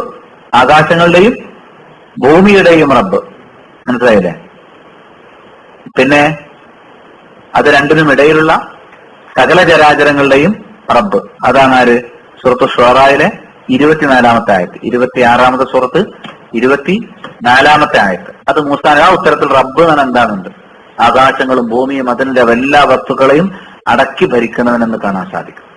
ഈ മറ്റു തഫ്സീറുകളിലേക്ക് കൂടെ നമ്മൾ കടന്നു പോവാണെങ്കിൽ ഇബ്നു കസീർ ഉദ്ധരിച്ചിട്ടുള്ള മറ്റു ചില വാചകങ്ങളുണ്ട്. ഇതിൽ വന്നതിന് പുറമെയുള്ള ഇതിൽ സംശയത്താക്കി കൊടുത്താലുള്ളൂ. ഇബ്നു കസീർ തഫ്സീറിലേക്ക് നമ്മൾ പോയി കഴിഞ്ഞാൽ അൽ മുൻഇം, അനുഗ്രഹദാതാവ്, നിഅമത്ത് നൽകുന്നവൻ. അസ്സയ്യിദുൽ മുതാ, അനുസരിക്കപ്പെടുന്ന യജമാനൻ. അനുസരിക്കപ്പെടുന്ന യജമാനൻ. വേറെ ഏതെങ്കിലും യജമാനൻ ഉണ്ടോ അനുസരിക്കപ്പെടുന്നതായിട്ട്? ഉണ്ടാവില്ല. ഏത് യജമാനനും ചില വിഷയത്തിൽ അനുസരിക്കപ്പെടും, ചില വിഷയത്തിൽ അനുസരിക്കപ്പെടൂല. ഉറപ്പാണ്. എല്ലാ വിഷയത്തിലും അനുസരിക്കപ്പെടുന്ന ഒറ്റ യജമാനേ ഉള്ളൂ. അതാരാ? അള്ളാഹ്. അപ്പൊ നമ്മൾ ഇതും കാഫിറുകൾ അള്ളാഹ് അനുസരിക്കുന്നുണ്ടോ? ഞാൻ പറയുന്നുണ്ട്. ഒരു കാഫറിന് കുഫർ ചെയ്യണമെങ്കിലും അള്ളാഹ് പെർമിഷൻ കൊടുത്തിട്ട് വേണം. അള്ളാഹ് അങ്ങനെ ഒരാൾക്ക് പെർമിഷൻ കൊടുത്താൽ അതിന്റെ കാര്യം പോക്കാണ്. മനസ്സിലായില്ലേ? അള്ളാഹ് ഒരാൾ കുഫറിലേക്ക് പോകണമെങ്കിൽ അതിന് ഓവർടേക്ക് ചെയ്ത് കുഫർ ചെയ്യാൻ പറ്റുമോ? അപ്പൊ അള്ളാഹ് എപ്പോഴും അനുസരിക്കപ്പെടും അല്ലെ? നമ്മളെ തലമുടിയൊക്കെ നരക്കുന്നത് എന്തുകൊണ്ടാ? നമുക്കിഷ്ടം ഉണ്ടായിട്ടല്ല, അള്ളാഹിനെ അനുസരിക്കാൻ. നരക്കുന്നത് എന്തുകൊണ്ടാ? ചുളിയുന്നത് എന്തുകൊണ്ടാ? മരിക്കുന്നത് എന്തുകൊണ്ടാ? അസുഖം വരുന്നത് എന്തുകൊണ്ടാണ്? നമ്മളിനെ അള്ളാഹിനെ അനുസരിക്കാൻ കൂട്ടാക്കുന്നില്ലെങ്കിലും നമ്മുടെ ശരീരം എന്ത് ചെയ്യുന്നുണ്ട്? ഏത് കാഫറിന്റെ ശരീരം എന്ത് ചെയ്യുന്നുണ്ട്? അള്ളാഹിനെ ഇങ്ങനെ സമ്പൂർണമായി അനുസരിക്കപ്പെടുന്ന യജമാനൻ എന്ന അർത്ഥത്തിലാണ് മുഫസ്സിറുകൾ എന്ത് പറഞ്ഞിരിക്കുന്ന റബ്ബിന് അസ്സയ്യിദുൽ മുതാ, അനുസരിക്കപ്പെടുന്ന യജമാനൻ. ഒന്ന്. രണ്ട്, നേരത്തെ പറഞ്ഞ പോലെ അൽ മാലിക്കുൽ മുതഫർരിഫ്, വായിച്ചു, എല്ലാ കാര്യങ്ങളും കൈകാര്യം ചെയ്യുന്ന ഉടമസ്ഥൻ. മറ്റൊന്ന് അൽ മുറബ്ബി, പടിപടിയായി വളർത്തുന്നവൻ. മുറബ്ബി എന്നാണ് എന്താ? വളർത്തുന്നവൻ. ശരിക്കും മുറബ്ബി ദജാജാണ് കോഴി വളർത്തുന്നത്. പോൾട്രി ഫാം നടത്തുന്നതൊക്കെ എന്താ പറയാ? മുറബ്ബി ദജാജ എന്ന് പറയും അറബിയിൽ. വളർത്തുക നടത്തും. തർബിയത്ത് ചെയ്യാൻ. ശരിക്കുള്ള തർബിയത്ത് നമുക്ക് തരുന്ന ആരാ? അള്ളാഹ്. ഭൗതികമായും ആത്മീയമായും ഒക്കെ അല്ലെ? ഓരോ പ്രായത്തിൽ ഉമ്മയുടെ വയറ്റിൽ വളരുമ്പോൾ കൊടുക്കേണ്ട അപ്പൊ കൊടുത്തരുന്നുണ്ട് അല്ലെ? ചെറിയ ശിശു ആയിരിക്കുമ്പോൾ തരേണ്ട അന്നേരം തരുന്നുണ്ട്. ഒരു കുട്ടിയായി വളരുമ്പോൾ കിട്ടേണ്ട അപ്പൊ കിട്ടും. മുതിർന്നാൽ എല്ലാ കാലത്തും ഒരേ സാധനമല്ല വേണ്ടത് അല്ലെ? അത് പോഷണമാണെങ്കിലും ആരോഗ്യമാണെങ്കിലും ബുദ്ധിയാണെങ്കിലും ഓരോ സമയത്തേക്കും വേണ്ട ആര് തരുന്നുണ്ട്. അങ്ങനെ ഓരോ സമയത്തും ആവശ്യമുള്ളത് നൽകുകയോ അതിനുള്ള അവസരം ഒരുക്കുകയോ ചെയ്യുന്ന അർത്ഥത്തിലാണ് മുറബ്ബി എന്ന്. ഞാൻ നേരത്തെ പറഞ്ഞ അൽ മുൻഇം, നിയമത്ത് ചെയ്യുന്ന ആള്. അൽ മുൻഇം, അനുഗ്രഹ ദാതാവ്. ഇതൊക്കെ ഇങ്ങനെയുള്ള ആശയങ്ങൾ കൂടി എന്തിനു വന്നിട്ടുണ്ട്? റബ്ബ്. ഇതെല്ലാം കൂടി ചേർന്നാണെന്ത്? റബ്ബ്. വളരെ സമഗ്രമായ ഒരു പ്രയോഗമാണ്. റബ്ബ് എന്ന് തനിച്ച് അള്ളാഹുവിനെ കുറിച്ച് മാത്രമേ പറയാൻ പാടുള്ളൂ. അൽഹംദുലില്ലാഹി റബ്ബിൽ ആലമീൻ, സർവലോക രക്ഷിതാവായ അള്ളാഹുവിനാകുന്നു സർവസ്തുതിയും. അർ-റഹ്മാനിർ റഹീം, പരമകാരുണികനും കരുണാവാരിധിയും. ഇത് നേരത്തെ നമ്മൾ ബിസ്മി പറഞ്ഞപ്പോ പറഞ്ഞു അല്ലെ? ദുനിയാവിൽ ഈ ലോകത്ത് ജാതി മത വ്യത്യാസമില്ലാതെ എല്ലാവരോടും കരുണ ചൊരിയുന്ന എന്ന അർത്ഥത്തിൽ റഹ്മാൻ. അതാണ് പരമകാരണം, എല്ലാവരോടും കാര്യം. ദുനിയാവിലേ ഉള്ളൂ. പരലോക സത്യവിശ്വാസത്തിന് മാത്രമേ കാരണമുള്ളൂ. സത്യവിശ്വാസികൾക്ക് മാത്രമേ സ്വർഗം കിട്ടും. അവർക്ക് മാത്രമേ അള്ളാഹ് എന്തേ ഉള്ളൂ, സന്തോഷം കൊടുക്കുള്ളൂ. പരലോകത്ത് കൊടുക്കുന്നത് വേറെ ആർക്കും കൊടുക്കോ? ഇല്ല. അത് ഒരിക്കലും അള്ളാഹ് എന്ത് ചെയ്യുന്നില്ല, വേറെ ആർക്കും കൊടുക്കാൻ പോകുന്നില്ല. അപ്പൊ അതുകൊണ്ട് അള്ളാഹു സുബ്ഹാനഹു വ തആല സവിശേഷമായി ചൊരിയുന്ന കാരുണ്യത്തെ മുൻനിർത്തിയിട്ട് നമ്മളെ പഠിപ്പിച്ചിരിക്കുന്നു. എന്ത്? അള്ളാഹു റഹീമാണ്. എല്ലാവർക്കും വ്യാപകമായി കാരുണ്യം ചെയ്യുന്നതിനെ മുൻനിർത്തിയിട്ട് പഠിപ്പിച്ചിരിക്കുന്നു. എന്ത്? അള്ളാഹു റഹ്മാനാണ്. അപ്പൊ റഹ്മാൻ, റഹീം. സൂറത്തുൽ ഹിജ്റിലെ 49-ാമത്തെ ആയത്ത്, 15-ാമത്തെ സൂറത്തിലെ 49-ാമത്തെ ആയത്താണ് അവിടെ കൊടുത്തിരിക്കുന്നത്. നബ്ബി ഇബാദി അന്നീ അനൽ ഗഫൂറുർ റഹീം വഅന്ന അദാബി ഹുവൽ അദാബുൽ അലീം. എന്താ പറയുന്നത്? എന്റെ അടിമയോട് നീ പറയണം, ഞാൻ എല്ലാം മാപ്പാക്കുന്നവനും കരുണാവാരിധിയുമാണ്. എന്റെ ശിക്ഷ അത് വേദനാജനകമായ ശിക്ഷയാണ്. ഇപ്പൊ ശിക്ഷയുണ്ട്, കാരുണ്യമുണ്ട്. അത് രണ്ടും എന്റെ അടിമക്ക് പറഞ്ഞു കൊടുക്കണം എന്നാണ് ആര് പറഞ്ഞത്? അല്ലാഹു സുബ്ഹാനഹു വ തആല പറഞ്ഞിരിക്കുന്നത്. മനസ്സിലായില്ലേ? ഇനി ഇന്ന റബ്ബക സരീഉൽ ഇഖാബി വഇന്നഹു ലഗഫൂറുർ റഹീം. എന്താ പറഞ്ഞത്? അള്ളാഹു വളരെ വേഗം വിചാരണ നടത്തുന്നവനാണ്. അള്ളാഹു അതിവേഗത്തിൽ വിചാരണ നടത്തുന്നവനാണ് എന്ന് പറഞ്ഞു. എന്നിട്ടോ തൊട്ടുള്ള പറഞ്ഞതാ, വിചാരണത്വം പേടിക്കണ്ട. വഇന്നഹു ലഗഫൂറുർ റഹീം. അള്ളാഹു അങ്ങേയറ്റം മാപ്പാകുന്നവനും റഹീം. കണ്ടോ, പരലോകത്തെ വിഷയമാണ് ഇപ്പൊ എന്താ പറഞ്ഞത്? റഹീം എന്നുള്ള വാക്കാ ഉപയോഗിച്ചത്. വിശ്വാസികളോട് മാത്രമാണ് ആ അള്ളാഹു എന്ത് ചെയ്യുന്നത്? കാരുണ്യം കാണിക്കുന്നത്. ആ വിഷയമാണ് ഇവിടെ എടുത്തു പറഞ്ഞിരിക്കുന്നത്. സൂറത്തുൽ അൻആമിലെ 165-ാമത്തെ ആയത്ത്, അല്ല അതേപോലെ തന്നെ സൂറത്തുൽ അഅറാഫിലെ 168-ാമത്തെ ആയത്തിലും ഈ വിഷയത്തിൽ രണ്ടിടത്തുണ്ട്. നമ്മൾ ഇന്ന റബ്ബക സരീഉൽ ഇഖാബ് എന്നുള്ളത് അൻആമിലെ 165, അഅറാഫിലെ 167, ഈ രണ്ടായത്തിലും അള്ളാഹുവിന്റെ കാരുണ്യത്തെ കുറിച്ച് പറഞ്ഞു. സ്വഹീഹ് മുസ്ലിമിൽ ഒരു ഹദീസ് കാണാം. അബൂ ഹുറൈറ റളിയല്ലാഹു റിപ്പോർട്ട് ചെയ്യുന്നു, ഖാല റസൂലുള്ളാഹി സ്വല്ലല്ലാഹു അലൈഹി വസല്ലം, റസൂലുള്ളാഹി സ്വല്ലല്ലാഹു അലൈഹി വസല്ലം പറഞ്ഞു. എന്താ പറഞ്ഞത്? ലൗ യഅലമുൽ മുഅ്മിനു മാ ഇൻദല്ലാഹി മിനൽ ഉഖൂബത്തി മാ തമിയ ഫീ ജന്നതിഹി അഹദുൻ. അള്ളാഹുവിന്റെ ശിക്ഷയിൽ നിന്ന് അള്ളാഹുവിന്റെ കയ്യിലുള്ളത് എന്താണെന്ന് അറിഞ്ഞിരുന്നുവെങ്കിൽ ഒരു മുഅ്മിനും സ്വർഗം മോഹിക്കുകയില്ല. അള്ളാഹിന്റെ ശിക്ഷന്റെ കാഠിന്യം മനസ്സിലാക്കി കഴിഞ്ഞാൽ പിന്നെ നമ്മൾ എന്ത് ചെയ്യില്ല? സ്വർഗം കിട്ടുന്നുള്ളൊരു പ്രതീക്ഷ നമുക്ക് ഉണ്ടാവില്ല. അത്ര കഠിനമാണ് അള്ളാഹുവിന്റെ ശിക്ഷ.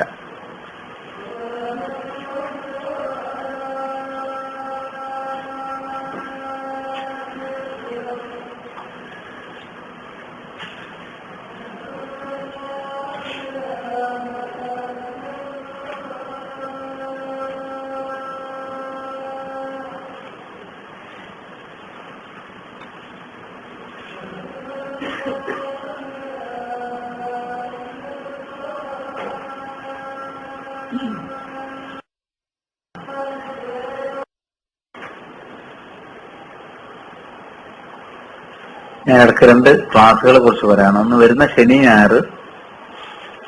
ഞാൻ വായിച്ച ഹദീസ്, റസൂലുള്ളാഹി സ്വല്ലല്ലാഹു അലൈഹി വസല്ലം പറഞ്ഞു, ലൗ യഅലമുൽ മുഅ്മിനു മാ ഇൻദല്ലാഹി മിനൽ ഉഖൂബത്തി മാ തമിയ ഫീ ജന്നതി അഹദ. അള്ളാഹുവിന്റെ ശിക്ഷ എന്താണെന്ന് ഒരാൾ അറിഞ്ഞാൽ അയാൾക്ക് ഒരിക്കലും സ്വർഗത്തെ പറ്റി ആഗ്രഹം തന്നെ വരില്ല. എന്താ കാരണം? അത്ര പേടിയായിരിക്കും. ഞാനതിൽ പെട്ടുപോയെന്ന് വിചാരിക്കും. അത്ര കഠിനമാണ് ശിക്ഷ. ആദ്യത്തിന് അടുത്ത ഭാഗം, വലൗ യഅലമുൽ കാഫിറു, ഒരു കാഫിറിന് അറിയുമായിരുന്നെങ്കിൽ മാ ഇൻദല്ലാഹി മിനർ റഹ്മ, അള്ളാഹുവിന്റെ അരികിലുള്ള കാരുണ്യത്തെ കുറിച്ച്, മാ ഖനിത മിൻ റഹ്മതി അഹദുൻ, അള്ളാഹിന്റെ കാരുണ്യത്തിൽ ഒരിക്കലും നിരാശ ഉണ്ടാവില്ല. ഒരു മുഅ്മിന് നല്ല പേടിയായിരിക്കും. മുഅ്മിനായിട്ടും കൂടി സ്വർഗത്ത് പോകുന്നുള്ള വിശ്വാസം ഉണ്ടാവില്ല ശിക്ഷന്റെ കാഠിന്യം അറിഞ്ഞാൽ. കാഫറിന് പോലും ഒരു നിരാശ വരാതിരിക്കാൻ മാത്രമുള്ള കാരുണ്യം ആർക്കുണ്ട്? അള്ളാഹുവിനുണ്ട് എന്നാണ്. മനസ്സിലായില്ലേ? മാത്രമല്ല റഹ്മതി വസിയത്ത് കുല്ല ഷൈ, എല്ലാത്തിനേക്കാളും അതിജയിച്ചു നിൽക്കുന്ന എന്താണ്? എന്റെ കാരുണ്യമാണ് എന്ന് ആര് പറഞ്ഞിട്ടുണ്ട്? അള്ളാഹു സുബ്ഹാനഹു വ തആല പറഞ്ഞിട്ടുണ്ട്. അപ്പൊ അള്ളാഹിന്റെ കാരുണ്യം എന്ന് പറഞ്ഞാൽ എല്ലാ സംഗതികളെയും മികച്ചു നിൽക്കുന്നതാണ്. ഒരു ഹദീസിൽ എന്റെ കോപത്തെയും അതിജയിച്ചു നിൽക്കുന്ന എന്താണ്? കാരുണ്യം. അള്ളാഹ് കോപിക്കുന്ന ആളാണ്. അതേപോലെ തന്നെ അള്ളാഹു കാരുണ്യമുള്ള ആളാണ്. പക്ഷെ അതിൽ ഏറ്റവും മികച്ചു നിൽക്കുന്ന ഏതാണ്? അള്ളാഹുവിന്റെ കാരുണ്യം. എല്ലാറ്റിനും മുകളിൽ അള്ളാഹിന്റെ കാരുണ്യമാണ് നിൽക്കുന്നത്. സൂറത്തുൽ അഹ്റാഫിലെ 156 ആയത്ത്. എല്ലാറ്റിനും മുകളിൽ എന്താ ഉള്ളത്? അള്ളാഹുവിന്റെ കാരുണ്യമാണ്. സൂറത്തുൽ അഹ്റാഫ് 7-ാമത്തെ സൂറത്ത് 156 ആയത്ത്. അപ്പൊ അള്ളാഹിന്റെ വിശേഷണങ്ങൾ വെച്ചിട്ടാണ് സ്തുതി വരുന്നത്. അൽഹംദുലില്ലാഹി റബ്ബിൽ ആലമീൻ അർറഹ്മാനിർ റഹീം നേരത്തെ വിശദീകരിച്ചു. ഇനി മാലിക് യൗമിദ്ദീൻ, പ്രതിഫല നാളിന്റെ ഉടമസ്ഥൻ. മാലിക്, മലക്ക ഉടമപ്പെടുത്തി, യംലിക്കു ഉടമപ്പെടുത്തുന്നു, മുൽക്കുൻ ഉടമസ്ഥത, മാലിക്കുൻ ഉടമസ്ഥൻ. മനസ്സിലായില്ലേ? മംലൂക്ക് എന്ന് പറഞ്ഞാൽ ഉടമപ്പെടുത്തപ്പെട്ടവൻ, അടിമ. മംലൂക്ക് അടിമ, മാലിക്കു ഉടമ. അപ്പൊ ഇവിടെ അന്തിമ നാൾ അള്ളാഹ് ഉടമസ്ഥൻ, അള്ളാഹ് അധികാരി, അള്ളാഹിന്റെ അധികാരം എന്നൊക്കെ പറയുമ്പോൾ നമ്മൾ ആദ്യം മനസ്സിൽ കൊണ്ടുവരേണ്ടത് പരലോകത്തെ അള്ളാഹിന്റെ അധികാരത്തെ കുറിച്ചാണ്. ദുനിയാവിൽ അള്ളാഹ് അധികാരമുണ്ടെങ്കിലും അള്ളാഹു ചില ഇളവുകൾ വെച്ചിട്ടുണ്ട്. എങ്ങനെ? ചിലർക്ക് കുഫർ ചെയ്യാനൊക്കെ അനുവാദം കൊടുക്കുമല്ല. അള്ളാഹ് ഇഷ്ടമുള്ളതുകൊണ്ടല്ല, സ്വാതന്ത്ര്യം, ഒരു പരീക്ഷണം നടത്തുന്നില്ല. ഇങ്ങനത്തെ അവസ്ഥ എവിടെ ഉണ്ടാവില്ല? പരലോകത്തുണ്ടാവില്ല. അതാണ് ദുനിയാവും പരലോകമുള്ള ഒരു വ്യത്യാസം. അതുകൊണ്ട് അള്ളാഹുവിന്റെ അധികാരം എന്ന് പറയുമ്പോൾ ബർസഖിന്റെ ഉടമസ്ഥൻ ആരാണ്? അള്ളയാണ്. അള്ള തന്നെ വിചാരിക്കണം. പാപ്പാരോ ഉമ്മാരോ പാർട്ടിയോ സംഘടനയോ നേതാവോ ഒന്നും വിചാരിച്ചാൽ എന്ത് ചെയ്യാൻ പറ്റൂല? ഒരു ചെറിയ ആശ്വാസം പോലും കിട്ടൂല. ശേഖന്മാരൊക്കെ വിചാരിച്ചാൽ, ഈ ശേഖന്മാരെ കുറിച്ചും തങ്ങന്മാരെ കുറിച്ചൊക്കെ തെറ്റായ വിശ്വാസമല്ലേ, അവരൊക്കെ എന്തെങ്കിലുമൊക്കെ ഇളവുകൾ വാങ്ങിക്കൊടുക്കുന്നല്ലേ, അത് കിട്ടൂല. അങ്ങനത്തെ അധികാരമാണ് ആർക്ക്? അള്ളാഹുവിന്റെ അധികാരത്തിന്റെ രണ്ട് പ്രത്യേകത ഞാൻ പറയാം. ഒന്ന്, സൂറത്തുൽ മുൽക്കിൽ പറഞ്ഞു, അധികാരം അതിനർത്ഥം തന്നെ തബാറക്കല്ലദീ ബിയദിഹിൽ മുൽക്ക് വഹുവ അലാ കുല്ലി ഷൈഇൻ ഖദീർ. തബാറക്കല്ലദീ ബിയദിഹിൽ മുൽക്ക്, അധികാരം ആരുടെ കയ്യിലാണോ അവൻ അനുഗ്രഹീതനാണ്, അവൻ എല്ലാത്തിനും കഴിവുള്ളവനാണ്. അള്ളാഹിന്റെ അധികാരത്തിന്റെ ഒരു പ്രത്യേകത, ആ അധികാരം ഉപയോഗിച്ച് എല്ലാം പ്രവർത്തിക്കാൻ പറ്റും. അധികാരമുള്ളവർ പലരും ലോകത്തുണ്ട്, പക്ഷെ അവർക്ക് അധികാരം ഉപയോഗിച്ച് എല്ലാം പ്രയോഗിക്കാൻ പറ്റും. അപ്പൊ വാപ്പാക്ക് വീട്ടിൽ അധികാരമുണ്ട്, വീട്ടിലെ എല്ലാ കാര്യം വാപ്പാക്ക് നോക്കാൻ പറ്റുമോ? സ്വന്തം ഭാര്യന്റെ കാര്യം വാപ്പ നോക്കാൻ പറ്റൂല. എന്തല്ലേ ബാക്കിയുള്ളത്? അധികാരമുണ്ടോ? എല്ലാവരുടെ പേരിൽ അധികാരമുണ്ടോ? അധികാരം ഉണ്ടെന്നാണ്, ഉപയോഗിക്കാൻ കഴിയില്ല. ഇപ്പൊ രാജ്യത്തിന്റെ അധികാരി പ്രധാനമന്ത്രി പ്രസിഡന്റ് ആയിരിക്കാം, അവർക്ക് എത്ര മണിക്ക് എണീക്കേണ്ടത് തീരുമാനിക്കാൻ പറ്റുമോ? നമ്മളെപ്പോഴാണ് ഉറങ്ങേണ്ടത് തീരുമാനിക്കാൻ പറ്റുമോ? അള്ളാന്റെ അധികാരം അങ്ങനല്ല. അള്ള തീരുമാനിക്കുന്ന സമയത്ത് നമ്മൾ ഉറങ്ങും, അള്ള തീരുമാനിക്കുന്ന സമയത്ത് നമ്മൾ ഉണരും, അല്ലേ? അതുപോലെ അങ്ങനെ അധികാരം ആരെങ്കിലും ഉണ്ടോ? അപ്പം അധികാരമുണ്ടെങ്കിൽ ഉള്ള അധികാരം തന്നെ നടപ്പാക്കണമെങ്കിൽ ഉദ്യോഗസ്ഥന്മാർ വേണം. ആർക്ക്? മറ്റുള്ള ഇവിടുത്തെ അള്ളാഹ് ഒന്നും വേണ്ട. വലാ യുശ്രികു ഫീ ഹുക്മിഹി അഹദ. അള്ളാഹുവിന്റെ അധികാരത്തിന്റെ രണ്ടാമത്തെ പ്രത്യേകത, അവന്റെ അധികാരത്തിൽ അവൻ ഒരാളെയും പങ്കെടുപ്പിക്കുകയില്ല. സൂറത്തുൽ കഹ്ഫ് 26-ാമത്തെ ആയത്ത്, 18-ാം സൂറത്തിലെ 26-ാമത്തെ ആയത്ത്. അപ്പൊ അള്ളാഹിന്റെ അധികാരത്തിന് എപ്പോഴും രണ്ട് പ്രത്യേകത ഉണ്ടാവും. ഒന്ന്, അത് ഉപയോഗിച്ച് എന്തും ചെയ്യാൻ പറ്റും. രണ്ട്, അതിനുള്ള പങ്കാളികൾ വെക്കൂല. അപ്പൊ മാലിക് യൗമിദ്ദീൻ, അന്തിമ നാളിന്റെ ഉടമസ്ഥൻ എന്ന് പറഞ്ഞാൽ പിന്നെ അന്തിമ നാളിന്റെ കാര്യം നോക്കാനുള്ള മുഹമ്മദ് നബിയോട് ചോദിക്കുക, മൊയ്തീൻ ശേഖനോട് ചോദിക്കുക, അതൊന്നും ഉണ്ടാവില്ല. അള്ള തന്നെയാണ് എന്ത് ചെയ്യല്? തീരുമാനിക്കൽ. ആ അധികാരത്തിന്റെ ഗാംഭീര്യം മനസ്സിലാക്കാൻ ഒറ്റ രംഗം മതി, വിചാരണ ആരംഭിക്കുക. എങ്ങനെ വിചാരണ ആരംഭിക്കുക? റസൂലുള്ളാഹി സ്വല്ലല്ലാഹു അലൈഹി വസല്ലം പറയണം, ഉമ്മത്തി ഉമ്മത്തി, എന്റെ ഉമ്മത്തി ഇതാ. ഒന്ന് വിചാരം തുടങ്ങണമെന്നാ. അത് പറയണമെങ്കിൽ എത്ര കടമ്പ കിടക്കണം? ആദനബിന്റെ അടുത്ത് എല്ലാവരും ആദ്യം സമീപിക്കും നോക്കുന്നത്. അവിടെ ഉറക്കാരും വർത്താനം പറയാനല്ല, ആംഗ്യവും സൂചനകളും കുറഞ്ഞ വാക്കുകളും മാത്രമേ ഉണ്ടാവുള്ളൂ. പേടിയാണ് എല്ലാവർക്കും, പടച്ചവൻ ഒന്നില്ലേ, ആർക്കും സംസാരിക്കാൻ കഴിയില്ല. അങ്ങനെ ആദനബിക്ക് ബേജാറ് എന്താണ്? തുടരുന്നതാണ് മരം തൊട്ട ആളാണ്. അതൊരു തിന്മയല്ല, ഒരു അബദ്ധമാണ്. അതല്ല മാപ്പ് കൊടുത്തു എന്നുള്ളത് വ്യക്തമാണ്. ഫതാബ അലൈഹിന്ന് ഖുർആൻ പറഞ്ഞാണ്. എന്നാലും വിചാരണ സമയത്ത് കൊണ്ടുവരാൻ വെക്കൂല, കൊണ്ടുവന്നിട്ട് മാപ്പ് തിന്നു എന്ന് പറയും. അത് പേടിച്ച് നിൽക്കാണ് ആര്? ആദനബി. അതുകൊണ്ട് ആദനബി വരെ വർഷനെ വിചാരണയ്ക്ക് എടുക്കണമെന്ന് വെച്ചാൽ അള്ള ഞാൻ ചോദിച്ചാലോ, എന്റെ നീ അതിന് മാത്രം നന്മ ചെയ്തിട്ടുണ്ടോ? എന്നോട് ഞാൻ തുടരുന്ന പറഞ്ഞ മരുന്ന് ചൊട്ടിരുന്നു ചോദിച്ചാൽ പോയില്ലേ, അത് ഞാൻ എന്ത് മറുപടി അറിയാം എന്ന ആ ഒറ്റ കാര്യത്തിൽ ബേജാറാർക്ക് ആദം അലൈഹി ഇസ്ലാമിന്. അതുകൊണ്ട് നിങ്ങൾ എന്ത് ചെയ്തോളി? ഇബ്രാഹിം നബിയുടെ അടുത്തേക്ക് പോയിക്കൊള്ളുന്ന പറഞ്ഞു. ഇബ്രാഹിം നബി പ്രത്യക്ഷത്തിൽ കുറ്റമൊന്നും അല്ലാത്തൊരു വാക്ക് പറഞ്ഞു പോയിട്ടുണ്ട്. എന്താണ്? സ്വന്തം ഭാര്യയെ കുറിച്ച് സഹോദരി എന്ന് പറഞ്ഞു. അത് ആദനബിയുടെ മക്കളെ കൊടുത്തൊരു സഹോദരത്തില പറഞ്ഞത്. അത് പറഞ്ഞത് വലിയൊരു അപകടത്തിൽ രക്ഷിക്കാൻ വേണ്ടിയിട്ടാണ്. സുന്ദരിമാരായ സ്ത്രീകളെ കാണുമ്പോൾ നമ്രോട് പിടിച്ചു വെക്കാൻ. ഭാര്യയാണെന്ന് പറഞ്ഞാൽ സുന്ദരിമാരായ അയാളെ ഭാര്യ ആയിരിക്കണം. അപ്പം ഭാര്യ എന്ന് പറഞ്ഞില്ല, നമ്രൂദിന്റെ അസുഖം അറിയാവുന്ന ഇബ്രാഹിം നബി എന്ത് പറഞ്ഞു? സഹോദരി എന്ന് പറഞ്ഞു. ഇത് കുറ്റം എന്ന് പറയാൻ പറ്റില്ല, അതൊരു അവസ്ഥയാണ്. ഒരു കളവും പറയാൻ പറ്റുമോ? നുണ പറഞ്ഞു പറയാൻ പറ്റുമോ? ഒരിക്കലും ഇബ്രാഹിം നബി പ്രവാചകനെ പറ്റി നുണ പറയാൻ തെളിവാക്കിയാലും എടുക്കും ചെയ്യരുത്. ഇബ്രാഹിം നബിനെ വെച്ചിട്ട് ആരും ജീവിതത്തിൽ എന്ത് ചെയ്യരുത്? നൗദുബില്ല. ഒരു പ്രവാചകനെ പിടിച്ച് നുണ പറഞ്ഞിട്ടുണ്ടല്ലോ, നുണയല്ല, മനസ്സിലായില്ലേ? അത് വിഷയം മനസ്സിലായില്ലേ? അത് പൊഴിച്ചു നിൽക്കുകയാണ് ആര്? ഇബ്രാഹിം അലൈഹിസ്സലാം. പിന്നെ ഈസാ നബിനെ എടുത്ത് മൂസാ നബിനെ എടുത്തല്ലോ. മൂസാ നബി എന്താണ്? ഒരാൾ അടിച്ചു, മരിച്ചു. കൊല്ലണം വിചാരിച്ച അടിച്ചല്ല. മൂസാ നബിന്റെ ആരോഗ്യം കൊണ്ട് സംഭവിച്ചു പോയതാണ്, സന്ദർഭമാണ്. എന്നാലും എന്താണ്? അദ്ദേഹത്തിന് അള്ള മാപ്പ് കൊടുത്ത വിഷയമാണ്. അദ്ദേഹത്തിന് ബേജാറ്. അമ്പിയാക്കൾ മാസവുമാണ്. അടുത്ത ഈസാ നബി. ഈസാ നബി ഒരു ദിവസം ജീവിതത്തിൽ പറയാനില്ല, ഒരു അബദ്ധം പോയതെന്ന് പറയാനില്ല. പക്ഷെ ഈസാ നബിക്ക് മറ്റൊന്നുണ്ട്. പ്രവാചകന്മാരെ കൂട്ടത്തിൽ ഏറ്റവും കൂടുതൽ ആരാധിക്കപ്പെട്ടത് ഈസാ നബിയാണ്. ഏറ്റവും കൂടുതൽ ആളുകൾ ആരാധിച്ച ആരെയാണ്? ഈസാ നബി ഉദ്ഭിത്തു എന്നാ പറയാ. എന്നെ എല്ലാവരും വിവാഹത്തത് എന്റെ അടുത്തേക്ക് വരണ്ടാണ്. കാരണം പഠിച്ചു നിൽക്കും, എന്നെയാണ് എല്ലാവരും ആരാധിച്ചത്, നീ എന്തിനാ നീ അങ്ങനെ പറഞ്ഞിരുന്നു നിൽക്കും. ഞാൻ പറഞ്ഞിട്ടില്ല എന്ന് വരണ്ടേ? അതിന് അള്ളാഹിനോട് മറുപടി പറയാൻ പേടി ആർക്ക്? ഈസാ നബിക്ക്. അവസാനം മുഹമ്മദ് സല്ലല്ലാഹു അലൈഹി വസല്ലം എടുത്ത്. മുഹമ്മദ് സല്ലല്ലാഹു അലൈഹി വസല്ലം പറയുമോ? പത്തിന് വിചാരം പറയില്ല. നബി സല്ലല്ലാഹു അലൈഹി വസല്ലം ഫഖറ സാജിദൻ എന്ന സുജൂദിലൊരു വീഴലാണ്. യുഗങ്ങളോളം കിടക്കും. അങ്ങനെ അവർക്കൊരു യുഗം എന്നൊക്കെ പറഞ്ഞാൽ എത്ര കൊല്ലം? അങ്ങനെ കിടന്നിട്ട് അവസാനം അള്ള പറയണം, യാ മുഹമ്മദ് എന്ന് പറയുമ്പോഴാണ് മുഹമ്മദെ തല ഉയർത്ത് ചോദിക്ക്, തരാം, ശുപാർശ ചെയ്തോളൂ, പരിഗണിക്കാം. അപ്പോഴാണ് ശഫാഅത്തുൽ ഉളുമ, അപ്പോഴാണ് ഈ ഉമ്മത്തി അതേ പറയും. എത്ര കുറച്ച് വാക്ക് അള്ളാഹോട് സംസാരിക്കാനുള്ള ഒരു ധൈര്യം പോരാ. മനസ്സിലായില്ലേ? എന്റെ ഉമ്മത്തിനെ പറയുന്നുള്ളൂ. അപ്പൊ വിചാരണ ആരംഭിക്കാൻ. എന്നിട്ട് നമ്മുടെ നാട്ടിൽ ഔലിയാക്കന്മാരെ പറ്റിയൊക്കെ അള്ളാന്റെ തോളിൽ കയറ്റി എടുക്കുന്ന മാതിരി അവർക്കാണ്. അവർ അർജന്റ് എടുത്തു പോയി, അവിടെ ഇരുന്നു, ഇവിടെ ചെന്നു, അവിടെ എഴുതി, അവിടെ ലൗഹിലുള്ളത് മായ്ച്ചു, ഇവിടെ ലൗഹിൽ എഴുതി ചേർത്ത്. എന്തൊക്കെ വർത്താനാണ് നമ്മുടെ നാട്ടിലെ ശൈഖന്മാരെ കുറിച്ച്. മാലിക് യൗമിദ്ദീൻ എന്നുള്ള ഒറ്റ വാചകത്തിന്റെ അർത്ഥം അറിയെങ്കിൽ ബേജാറായിട്ട് ഉറങ്ങൂല. മാലിക് യൗമിദ്ദീൻ, ദീൻ എന്ന് പറഞ്ഞാൽ പ്രതിഫലം. മതം എന്നൊക്കെ പല അർത്ഥമുണ്ട്.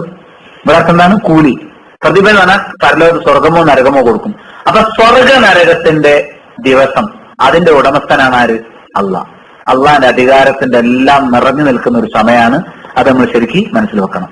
തഖ്സീസുൽ മുൽകി ബിയൗമിദ്ദീൻ ലാ യൻഫീഹി അമ്മാ അദാഹു ലിഅന്നഹു ഖദ് തഖദ്ദമ അൽ-ഇഖ്ബാറു ബിഅന്നഹു റബ്ബുൽ ആലമീൻ. നേരത്തെ റബ്ബുൽ ആലമീൻ ആണ് എന്ന് അള്ളാഹുവിനെ കുറിച്ച് നമ്മൾ എന്ത് ചെയ്തു? പറഞ്ഞു കഴിഞ്ഞു. മനസ്സിരുത്തേണ്ട ഒരു കാര്യം, പരലോകത്തിന്റെ ഉടമസ്ഥൻ അള്ളാഹിനെ കുറിച്ച് മാത്രം പറയാൻ പറ്റിയൊരു വാക്കാണ്. അന്നത്തെ ഉടമസ്ഥാവകാശം ഒരു ചെറിയ പങ്ക് പോലും അത് എന്തിട്ടില്ല, ആർക്കും വകവെച്ച് കൊടുത്തിട്ടില്ല. വദാലിക ആമുൻ ഫി ദുനിയ വൽ ആഖിറ. ഇനി ദുനിയാവിന്റെയും പരലോകത്തിന്റെയും കാര്യത്തിൽ അള്ളാഹ് തന്നെ ഉടമസ്ഥൻ. എന്നാലും ഇവിടെ ചില ആപേക്ഷികമായി ചില അധികാരമൊക്കെ ചിലക്ക് അള്ളാഹ് കൊടുത്തിട്ടുണ്ട്. പരലോകത്ത് അതുമില്ല. മനസ്സിലായില്ലേ? അള്ളാഹു അധികാരം എന്ന് നിൽക്കുന്ന ആർക്കും ഒന്നും കൊടുത്തിട്ടില്ല. ഇവിടെ മനുഷ്യന്മാരുടെ അധികാരത്തെ കുറിച്ച് അധികാരം എന്ന് പറയാനൊന്നുമില്ല. ഉണ്ടോ? അള്ളാഹു പ്രവർത്തിച്ചാലേ അധികാരം നടപ്പാക്കാൻ പറ്റുള്ളൂ. സംശയമുണ്ടോ? ആ നിലവാരത്തിൽ അധികാരം മാത്രം ഇവിടെ ഉണ്ടെങ്കിൽ തന്നെ ഉണ്ടാവുള്ളൂ. ഇനിയോ അള്ളാഹു യൗമ യഖൂമു റൂഹു വൽ മലായികത്തു സഫ്ഫ ലാ യതകല്ലമൂന ഇല്ലാ മൻ അദിന ലഹു റഹ്മാനു വഖാല സവാബ. ആ ദിവസത്തിന്റെ ഗൗരവങ്ങളും നോക്കി. മലക്കുകളും അതേപോലെ തന്നെ ആത്മാവും ഒക്കെ അണിയായി നിൽക്കപ്പെടുന്ന ദിവസം. അവിടെ ജിബ്രീൽ അലൈഹി ഇസ്ലാമാണെന്ന് അഭിപ്രായമുണ്ട്. ജിബ്രീൽ അലൈഹി ഇസ്ലാം മലക്കുകളും എഴുന്നേറ്റ് നിൽക്കുന്ന ദിവസം. ലാ യതകല്ലമൂൻ, ആരും സംസാരിക്കുകയില്ല. മുഹമ്മദ് നബി സ്വല്ലല്ലാഹു പോലും സംസാരിക്കൂല. എങ്ങനല്ലാതെ ഇല്ലാ മൻ അദിന ലഹു റഹ്മാൻ, പരമകാരുണികൻ അനുവാദം കൊടുത്തവരല്ലാതെ സംസാരിക്കില്ല. വഖാല സവാബ, സത്യം പറഞ്ഞവർ. ലാ ഇലാഹ ഇല്ലല്ലാഹ് എന്ന് പറഞ്ഞ ആൾക്കാർക്ക് മാത്രമേ എന്ത് ചെയ്യാൻ പറ്റുള്ളൂ? അന്ന് സംസാരിക്കാൻ പറ്റുകയുള്ളൂ. അള്ളാഹു പ്രത്യേകം പെർമിഷൻ കൊടുത്ത ആളുകൾ മാത്രമേ അന്ന് എന്ത് ചെയ്യുള്ളൂ? സംസാരിക്കുള്ളൂ. അപ്പം അന്ന് ഒരാളും സംസാരിക്കാൻ കഴിയാതെ നിൽക്കാണ്, ബേജാറായിട്ട് മിണ്ടാതെ നിൽക്കാൻ പേടിച്ചിട്ട്. ഇവിടെ തന്നെ സാധാരണ പോലീസുകാരെ കണ്ട അവർ വർത്തമാനം നിർത്തും. വലിയ തൊള്ള ഒച്ച ഉണ്ടാക്കി വരുന്ന ആൾക്കാർ നടന്നിങ്ങനെ ഒരു പോലീസുകാരൻ്റെ ഓടിച്ചാൽ നിൽക്കേണ്ടത്. അവൻ വർത്താനം നിൽക്കുന്നു. ചിലപ്പോൾ ഒരു കാര്യം ഉണ്ടായിട്ടില്ല, അയാൾക്ക് വേണ്ട ഒരു അധികാരമില്ല. എന്നിട്ടും എന്ത് ചെയ്യാണ്? ആ കുപ്പായം കണ്ടിട്ട് അവൻ വർത്താനം ഒച്ച കുറച്ച്. ഇതാണ് മനുഷ്യന്മാരുടെ സ്വഭാവം. അപ്പൊ ഞാൻ പറഞ്ഞു വരുന്നത് അപ്പൊ അള്ളാഹുവിൽ എങ്ങനെ നിൽക്കണമെന്ന് ആലോചിച്ചു. റബ്ബുക വൽ മലക്കൂന്നല്ല, അള്ള വന്നു കഴിഞ്ഞില്ലേ, നമ്മൾ കണ്ടാലില്ലെങ്കിലും അള്ളാഹിന്റെ സാന്നിധ്യം എല്ലാവരും അറിഞ്ഞു. എന്നിട്ട് അള്ള ചോദിക്കും ലിമനിൽ മുൽക്കുൽ യൗം, ഇന്നത്തെ ദിവസം അധികാരം ആർക്കാണ്? ആർക്കധികാരം? ലില്ലാഹിൽ വാഹിദുൽ ഖഹാർ, അതുല്യനും എല്ലാം മടക്കി ഭരിക്കുന്നവരുമായ അള്ളാഹുവിന് മാത്രമാണ് അധികാരം എന്ന് പറയും. ആ അധികാരം അത്. മറ്റിടത്ത് പറഞ്ഞു യൗമ ലാ തംലികു നഫ്സുൻ ലിനഫ്സിൻ ശൈഅ വൽ അംറു യൗമഇദിൻ ലില്ലാഹ്. സൂറത്തുൽ ഇൻഫിത്താറിന്റെ അവസാനത്തിൽ ഒരാളും മറ്റൊരാൾക്ക് വേണ്ടി ഒന്നും ഉടമപ്പെടുത്താത്ത ദിവസം. അന്നത്തെ ഉടമാവകാശം അള്ളാഹുവിന് മാത്രം. വൽ അംറു യൗമഇദിൻ ലില്ലാഹ്, അധികാരം ആർക്ക് മാത്രം? മാഷാ അല്ലാഹ്. അപ്പൊ അള്ളാഹ്ക്ക് മാത്രം അധികാരം നിറഞ്ഞു നിൽക്കുന്ന സമയമാണ് പരലോകം. അതിനർത്ഥം ഇവിടെ അധികാരം അള്ളാഹ് കുറവുണ്ട് വിചാരിക്കണ്ട. ഇത് ഇവിടെ ഭൂമിയിൽ അള്ളാഹിന്റെ അധികാരം ഇവിടെ സൃഷ്ടികൾ പിടിച്ചെടുത്തു. ബ്ലാക്ക് മോഡലിൽ കൊക്കക്കോള കമ്പനി വന്നിട്ട് അള്ളാഹിന്റെ വെള്ളത്തിന്റെ അധികാരം പിടിച്ചെടുത്തു. ഇന്ത്യയിൽ നരേന്ദ്രമോദി വന്നിട്ട് അള്ളാഹിന്റെ അധികാരം പിടിച്ചെടുത്തു. അമേരിക്കയിൽ ഒബാമ വന്നിട്ട് അധികാരം പിടിച്ചെടുത്തു. ഇതൊക്കെ അള്ളാഹ്ക്ക് തിരിച്ചേൽപ്പിക്കലാണ് നമ്മുടെ ജോലി. അള്ളാഹിന്റെ അധികാരം നമ്മൾ പോയി തിരിച്ചേൽപ്പിക്കൊന്നും വേണ്ട. മനസ്സിലായില്ലേ? ഇസ്ലാമിക ഭരണമാണ് ലോകത്ത് നിലനിൽക്കേണ്ടതുള്ളതിന് ഈ ജാതി കളവൊന്നും പറയേണ്ട ആവശ്യമില്ല. ഒരു മുസ്ലിം ഇസ്ലാമിക ഭരണം മാത്രമേ ആഗ്രഹിക്കാൻ പാടുള്ളൂ. ഇസ്ലാമിക ഭരണത്തിന് വേണ്ടി ആയിരിക്കണം അവൻ യത്നിക്കേണ്ടത്, ഒരു സംശയമില്ല. അള്ളാഹുവിന്റെ ഹുക്കുമല്ലാതെ വേറെ ഹുക്കും അംഗീകരിക്കാൻ നമ്മൾ തയ്യാറല്ല. വിഷയം മനസ്സിലായോ? പക്ഷേ അള്ളാഹിന്റെ അധികാരത്തെക്കുറിച്ച് ചെറിയ വാക്ക് പറയരുത്. നമ്മൾ അവിവേകം കൊണ്ട് തരുത്. അത് പണ്ട് ഷിയാക്കളൊക്കെ പറഞ്ഞു പോയ വാക്കാണ്. എന്ത്? അള്ളാഹിന്റെ അധികാരം ഇവിടെ ഓരോ അധികാരികൾ വന്ന് പിടിച്ചെടുക്കാണ്, അള്ളാഹ് തിരിച്ചെടുക്കണം. അങ്ങനെ അള്ളാഹിന്റെ ഓരോരുത്തർക്കും ഒന്ന് പിടിച്ചു വരയ്ക്കാൻ പറ്റിയ അള്ള അങ്ങനെ അധികാരമില്ലാതെ നിൽക്കുക. അള്ളാഹിനെ പറ്റി എന്താ ആള് വിചാരിച്ച്? അള്ളാഹിന്റെ അധികാരം തൊടാൻ പറ്റൂല. അതാണ് സൂറത്ത് അൽ കഹ്ഫിലെ 26-ാമത്തെ ആയത്ത്. ഒരാൾക്കും അതിൽ പങ്കെടുക്കാൻ, അള്ളാഹ് ഒരാളെയും പങ്കെടുപ്പിക്കൂല. പിന്നെ എങ്ങനെ പിടിച്ചെടുക്കല്? ഒരിക്കലും അള്ളാഹിനെ പറ്റി അങ്ങനത്തെ കുഫറിന്റെ വാക്ക് പറയരുത്. അങ്ങനെയൊക്കെ നമ്മളാണ് പ്രസംഗിക്കുന്ന ആൾക്കാരുണ്ട്. അള്ളാഹിന്റെ അധികാരം അവിടെ പിടിച്ചെടുത്തു, ഇവിടെ പിടിച്ചെടുത്തു, അത് കൊടുക്കലാണ് ഒരു മുസൽമാന്റെ ഒന്നാമത്തെ ഡ്യൂട്ടി എന്നൊക്കെ പറഞ്ഞ് മുസ്ലിങ്ങളെ തീവ്രവാദത്തിലേക്ക് ഇറക്കി വിടുന്ന ആൾക്കാരുടെ പാടില്ല. മാലിക് യൗമിദ്ദീൻ ശരിക്കും പഠിച്ചാൽ മതി. അതാ യൗമ ലാ തംലികു നഫ്സുൻ ലിനഫ്സിൻ ശൈഅ വൽ അംറു യൗമഇദിൻ ലില്ലാഹ്. അന്നത്തെ അധികാരം ആർക്കാകുന്നു? അന്നേ ദിവസം അള്ളാഹുവിന് മാത്രമാകുന്നു. ഇനി അടുത്തത് വഖശഅത്തിൽ അസ്വാതു ലിർറഹ്മാൻ ഫലാ തസ്മഉ ഇല്ലാ ഹംസ. പരമകാരുണികന് വേണ്ടി ശബ്ദങ്ങളൊക്കെ താഴ്ന്നുപോയി, നെടുനിശ്വാസമല്ലാതെ അന്ന് കേൾക്കാനില്ല. നോക്കി നിങ്ങള്, പടച്ചോൻ വന്നപ്പോ എല്ലാരും ഒച്ചക്ക് നിന്ന് ഭർത്താവ് പറഞ്ഞൊക്കെ നിർത്തി. അള്ളാഹുവിന് വേണ്ടി എല്ലാരും ശബ്ദം താഴ്ത്തി, മിണ്ടുന്നില്ലാരും. അന്നാൾ കേൾക്കുന്നെന്താ? ബേജാറായിട്ട് ഇങ്ങനെ ഹൃദയം മിടിപ്പ് കേൾക്കുന്നുണ്ട്. ശ്വാസം ഉണ്ടല്ലോ, നെടുനിശ്വാസം. ഹൃദയമിടിപ്പും നെടുനിശ്വാസം കൂടി ചേർന്നൊരു ശബ്ദമുണ്ട്. അതിനാണ് ഹംസ് എന്ന് പറയാം. അത് മാത്രമേ കേൾക്കൂ മഷല്ല, ആരും കൊണ്ടൂല. ഇവിടെ നമ്മൾ 10 ആളെ സ്ഥലത്ത് നിർത്തിയേക്ക് 100 ആളുടെ ആയിരിക്കും. അത്ര വർത്താനാണ് ഒരു സ്ഥലത്ത് വെറുതെ നമ്മൾ ഇരുത്തിയാൽ, അല്ലേ? പരലോകത്ത് കോടിക്കണക്കിന് ആൾ ഒരുമിച്ച് നിന്നിട്ട് ഒരാളും ഇല്ലാന്നാണ് വിചാരിക്കുന്നത്. എന്താ കാര്യം? ആർക്കും മിണ്ടാനുള്ള ധൈര്യമില്ല. വഖശഅത്തിൽ അസ്വാതു ലിർറഹ്മാൻ, ശബ്ദം മുഴുവൻ പടച്ചവന്റെ മുന്നിൽ താഴ്ന്നുപോയി. മനസ്സിലായില്ലേ? ഏതാ സൂറത്ത്? സൂറത്തു ത്വഹ 20-ാമത്തെ സൂറത്തിലെ 108-ാമത്തെ ആയത്ത്. അള്ളാഹിന്റെ അധികാരത്തിന്റെ ഗൗരവം ബോധിപ്പിക്കുന്ന ആയത്താണ്. വഖശഅത്തിൽ അസ്വാതു ലിർറഹ്മാൻ ഫലാ തസ്മഉ ഇല്ലാ ഹംസ. ഇത് എവിടുത്തെ വാക്കാണ്? മഹ്ശറിൽ വെച്ചിട്ട് അവിടുത്തെ അവസ്ഥയെ കുറിച്ച് പറയുന്ന വാക്കാണ്. മഹ്ശറിലെ ഒരാളുടെ അവസ്ഥയെ കുറിച്ച് പറയുന്ന വാക്കാണ്. മറ്റൊരായത്ത് യൗമ യഅതി ലാ തകല്ലമു നഫ്സുൻ ഇല്ലാ ബിഇദ്നി ഫമിൻഹും ശഖിയ്യുൻ വസഈദ്. എന്താ പറയുന്നത്? യൗമ യഅതി ലാ തകല്ലമു നഫ്സുൻ, ഒരാൾക്കും സംസാരിക്കാൻ കഴിയാത്ത ദിവസം. അങ്ങനെ ഒരു ദിവസമുണ്ട്, ഒരാളും മിണ്ടാത്ത ദിവസം. തത്തക്കല്ലമൂന എന്താണ്? തക്കല്ലമു യൗമ യഅതി ലാ തകല്ലമു. തകല്ലമു എന്ന് പറഞ്ഞാൽ ഉദ്ദേശിക്കുന്നത് തത്തക്കല്ലമു എന്നാണ്. മനസ്സിലായില്ലേ? വാക്ക് ശരിക്കും എന്താണ്? തത്തക്കല്ലമു എന്നാണ്. അത് താ കളഞ്ഞതാണ്, മുതാരിയല്ലേ? തക്കല്ലമ യതകല്ലമു എന്നാണ് വേണ്ടത്. ഏതുപോലെ തനസ്സല യതനസ്സലു, തതനസ്സലു എന്നല്ലേ? അവർ തതനസ്സലു പറയുന്നില്ല. എന്താ പറയുന്നുള്ളൂ? തനസ്സലു. അങ്ങനെ ചില സ്ഥലത്ത് ഉച്ചരിക്കുമ്പം തപ്പിപ്പോകുന്ന വാക്കാണ്. 2 താ ഒരുമിച്ച് ഓതുമ്പോ എന്താണ്? തെറ്റിപ്പോകും. ചിലപ്പോൾ 3 വന്നു. അതൊന്ന് അവിടുത്തെ ആ അറബികൾ പറയില്ല. അള്ളാഹ് അംഗീകരിച്ചു. തകല്ലമു, ശരിക്കും തനസ്സലു എന്നല്ല പറയേണ്ടത്. ശരിക്കുള്ള വാക്ക് തതനസ്സലു എന്നാണ്. അതേപോലെ ഇവിടെ പറയേണ്ട വാക്കെന്താണ്? ശരിക്കും ഇവിടെ പറയേണ്ടത് തതകല്ലമു എന്നാണ്. പക്ഷെ എന്താണ് വന്നത്? തകല്ലമു എന്ന് മാത്രമുള്ളത് മുളാരിയാണ്. ഏതാ വാക്ക് നേരിട്ടത്? സൂറത്ത് ഹൂദിലെ 105-ാമത്തെ ആയത്താണ്. 11-ാമത്തെ സൂറത്തിലെ 105 ആയത്ത്. അതിൽ പറയണത് യൗമ യഅതി ലാ തകല്ലമു നഫ്സുൻ, ഒരാളും സംസാരിക്കാത്ത ദിവസം. മനസ്സിലായില്ലേ? സംസാരം വരൂലെന്ന്. പിന്നെ ഇല്ലാതെ ഇതിനെ അള്ളാന്റെ ഉത്തരവനുസരിച്ചല്ല സംസാരിക്കാൻ. അള്ള പറയണം. ആദ്യം മുഹമ്മദ് നബി സംസാരിക്കുക അല്ലെ? ഫമിൻഹും ശഖിയ്യുൻ വസഈദ്, അവരിൽ ദൗർഭാഗ്യവാന്മാരുണ്ട്, ഭാഗ്യവാന്മാരുമുണ്ട്. അന്ന് നരകത്ത് പോണ ആൾക്കാരുണ്ട്, സ്വർഗത്ത് പോണ ആൾക്കാരുണ്ട്. സൂറത്ത് ഹൂദിലെ 105 ആയത്ത്. ഇതിൽ സൂറത്തിന്റെ പേര് വരാത്തോണ്ടാണ് ഞാൻ അത് പ്രത്യേകം എടുത്ത് പറയുന്നത്.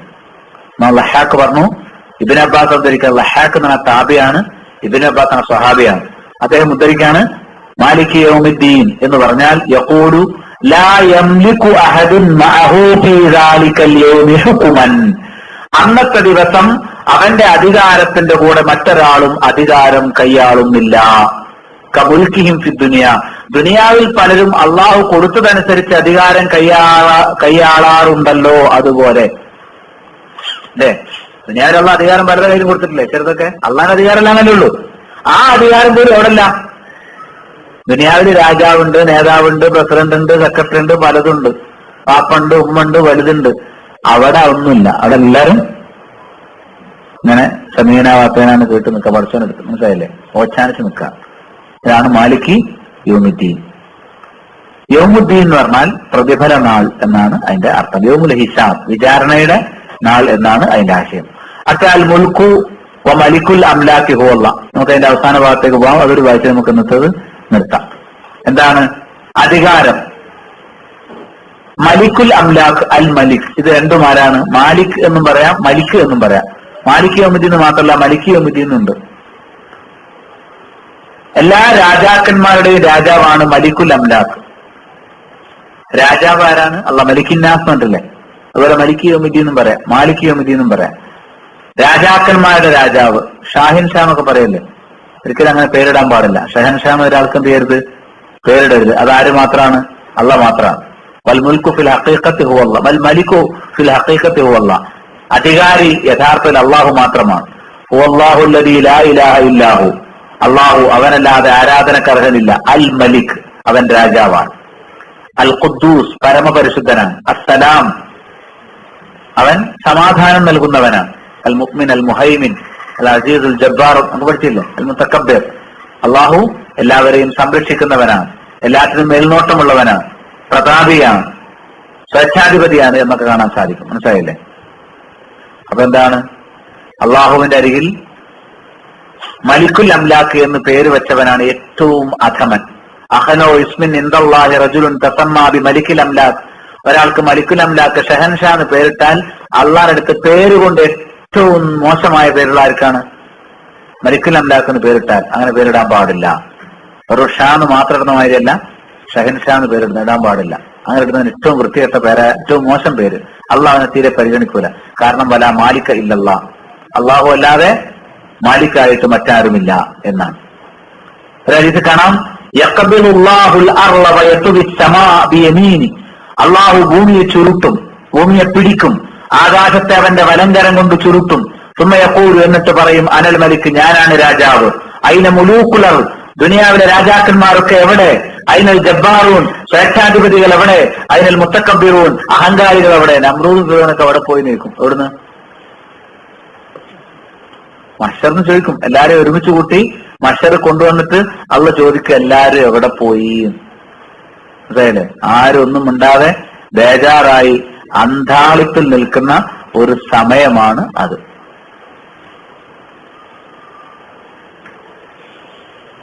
ഇനി ലിമനിൽ മുൽക്കുലിയും നമ്മൾ നേരത്തെ പറഞ്ഞു കഴിഞ്ഞാൽ, ലിമനിൽ മുൽക്കുലിയും ഇന്നത്തെ അധികാരം ആർക്കാണ്? അള്ളാഹുവിനാണ്. ലിമനിൽ മുൽക്ക്, ഇന്നത്തെ അധികാരം ആർക്കാണ്? അള്ളാഹുവിനാണ്. ആർക്കാ? ഉത്തരം എന്താ? ലില്ലാഹിൽ വാഹിദിൽ ഖഹാർ. സൂറത്ത് മുഅ്മിൻ 40-ാമത്തെ സൂറത്തിലെ 16-ാമത്തെ ആയത്ത്. 40-ാമത്തെ സൂറത്തിലെ 16-ാമത്തെ ആയത്ത്. ലില്ലാഹിൽ വാഹിദിൽ ഖഹാർ. വാഹിദ് എന്ന ഒരുവൻ, അതുല്യൻ, തുല്യതയില്ലാത്തവൻ, എല്ലാ കാര്യത്തിലും വാഹിദ്. അള്ളാഹിനെ പറ്റിയൊരു കാര്യം പറഞ്ഞാൽ അള്ളാഹ് മാത്രമേ ഉണ്ടാവുള്ളൂ. അള്ളാഹ് കാണുന്നവൻ അതുപോലെ കാണുന്നവരാരും ഉണ്ടാവോ? എല്ലാ കാര്യത്തിലും വാഹിദ് ആയതുകൊണ്ടാണ് അള്ളാഹ് വാഹിദ്, അഹദ് എന്നൊക്കെ പേര് കിട്ടിയിരിക്കുന്നത്.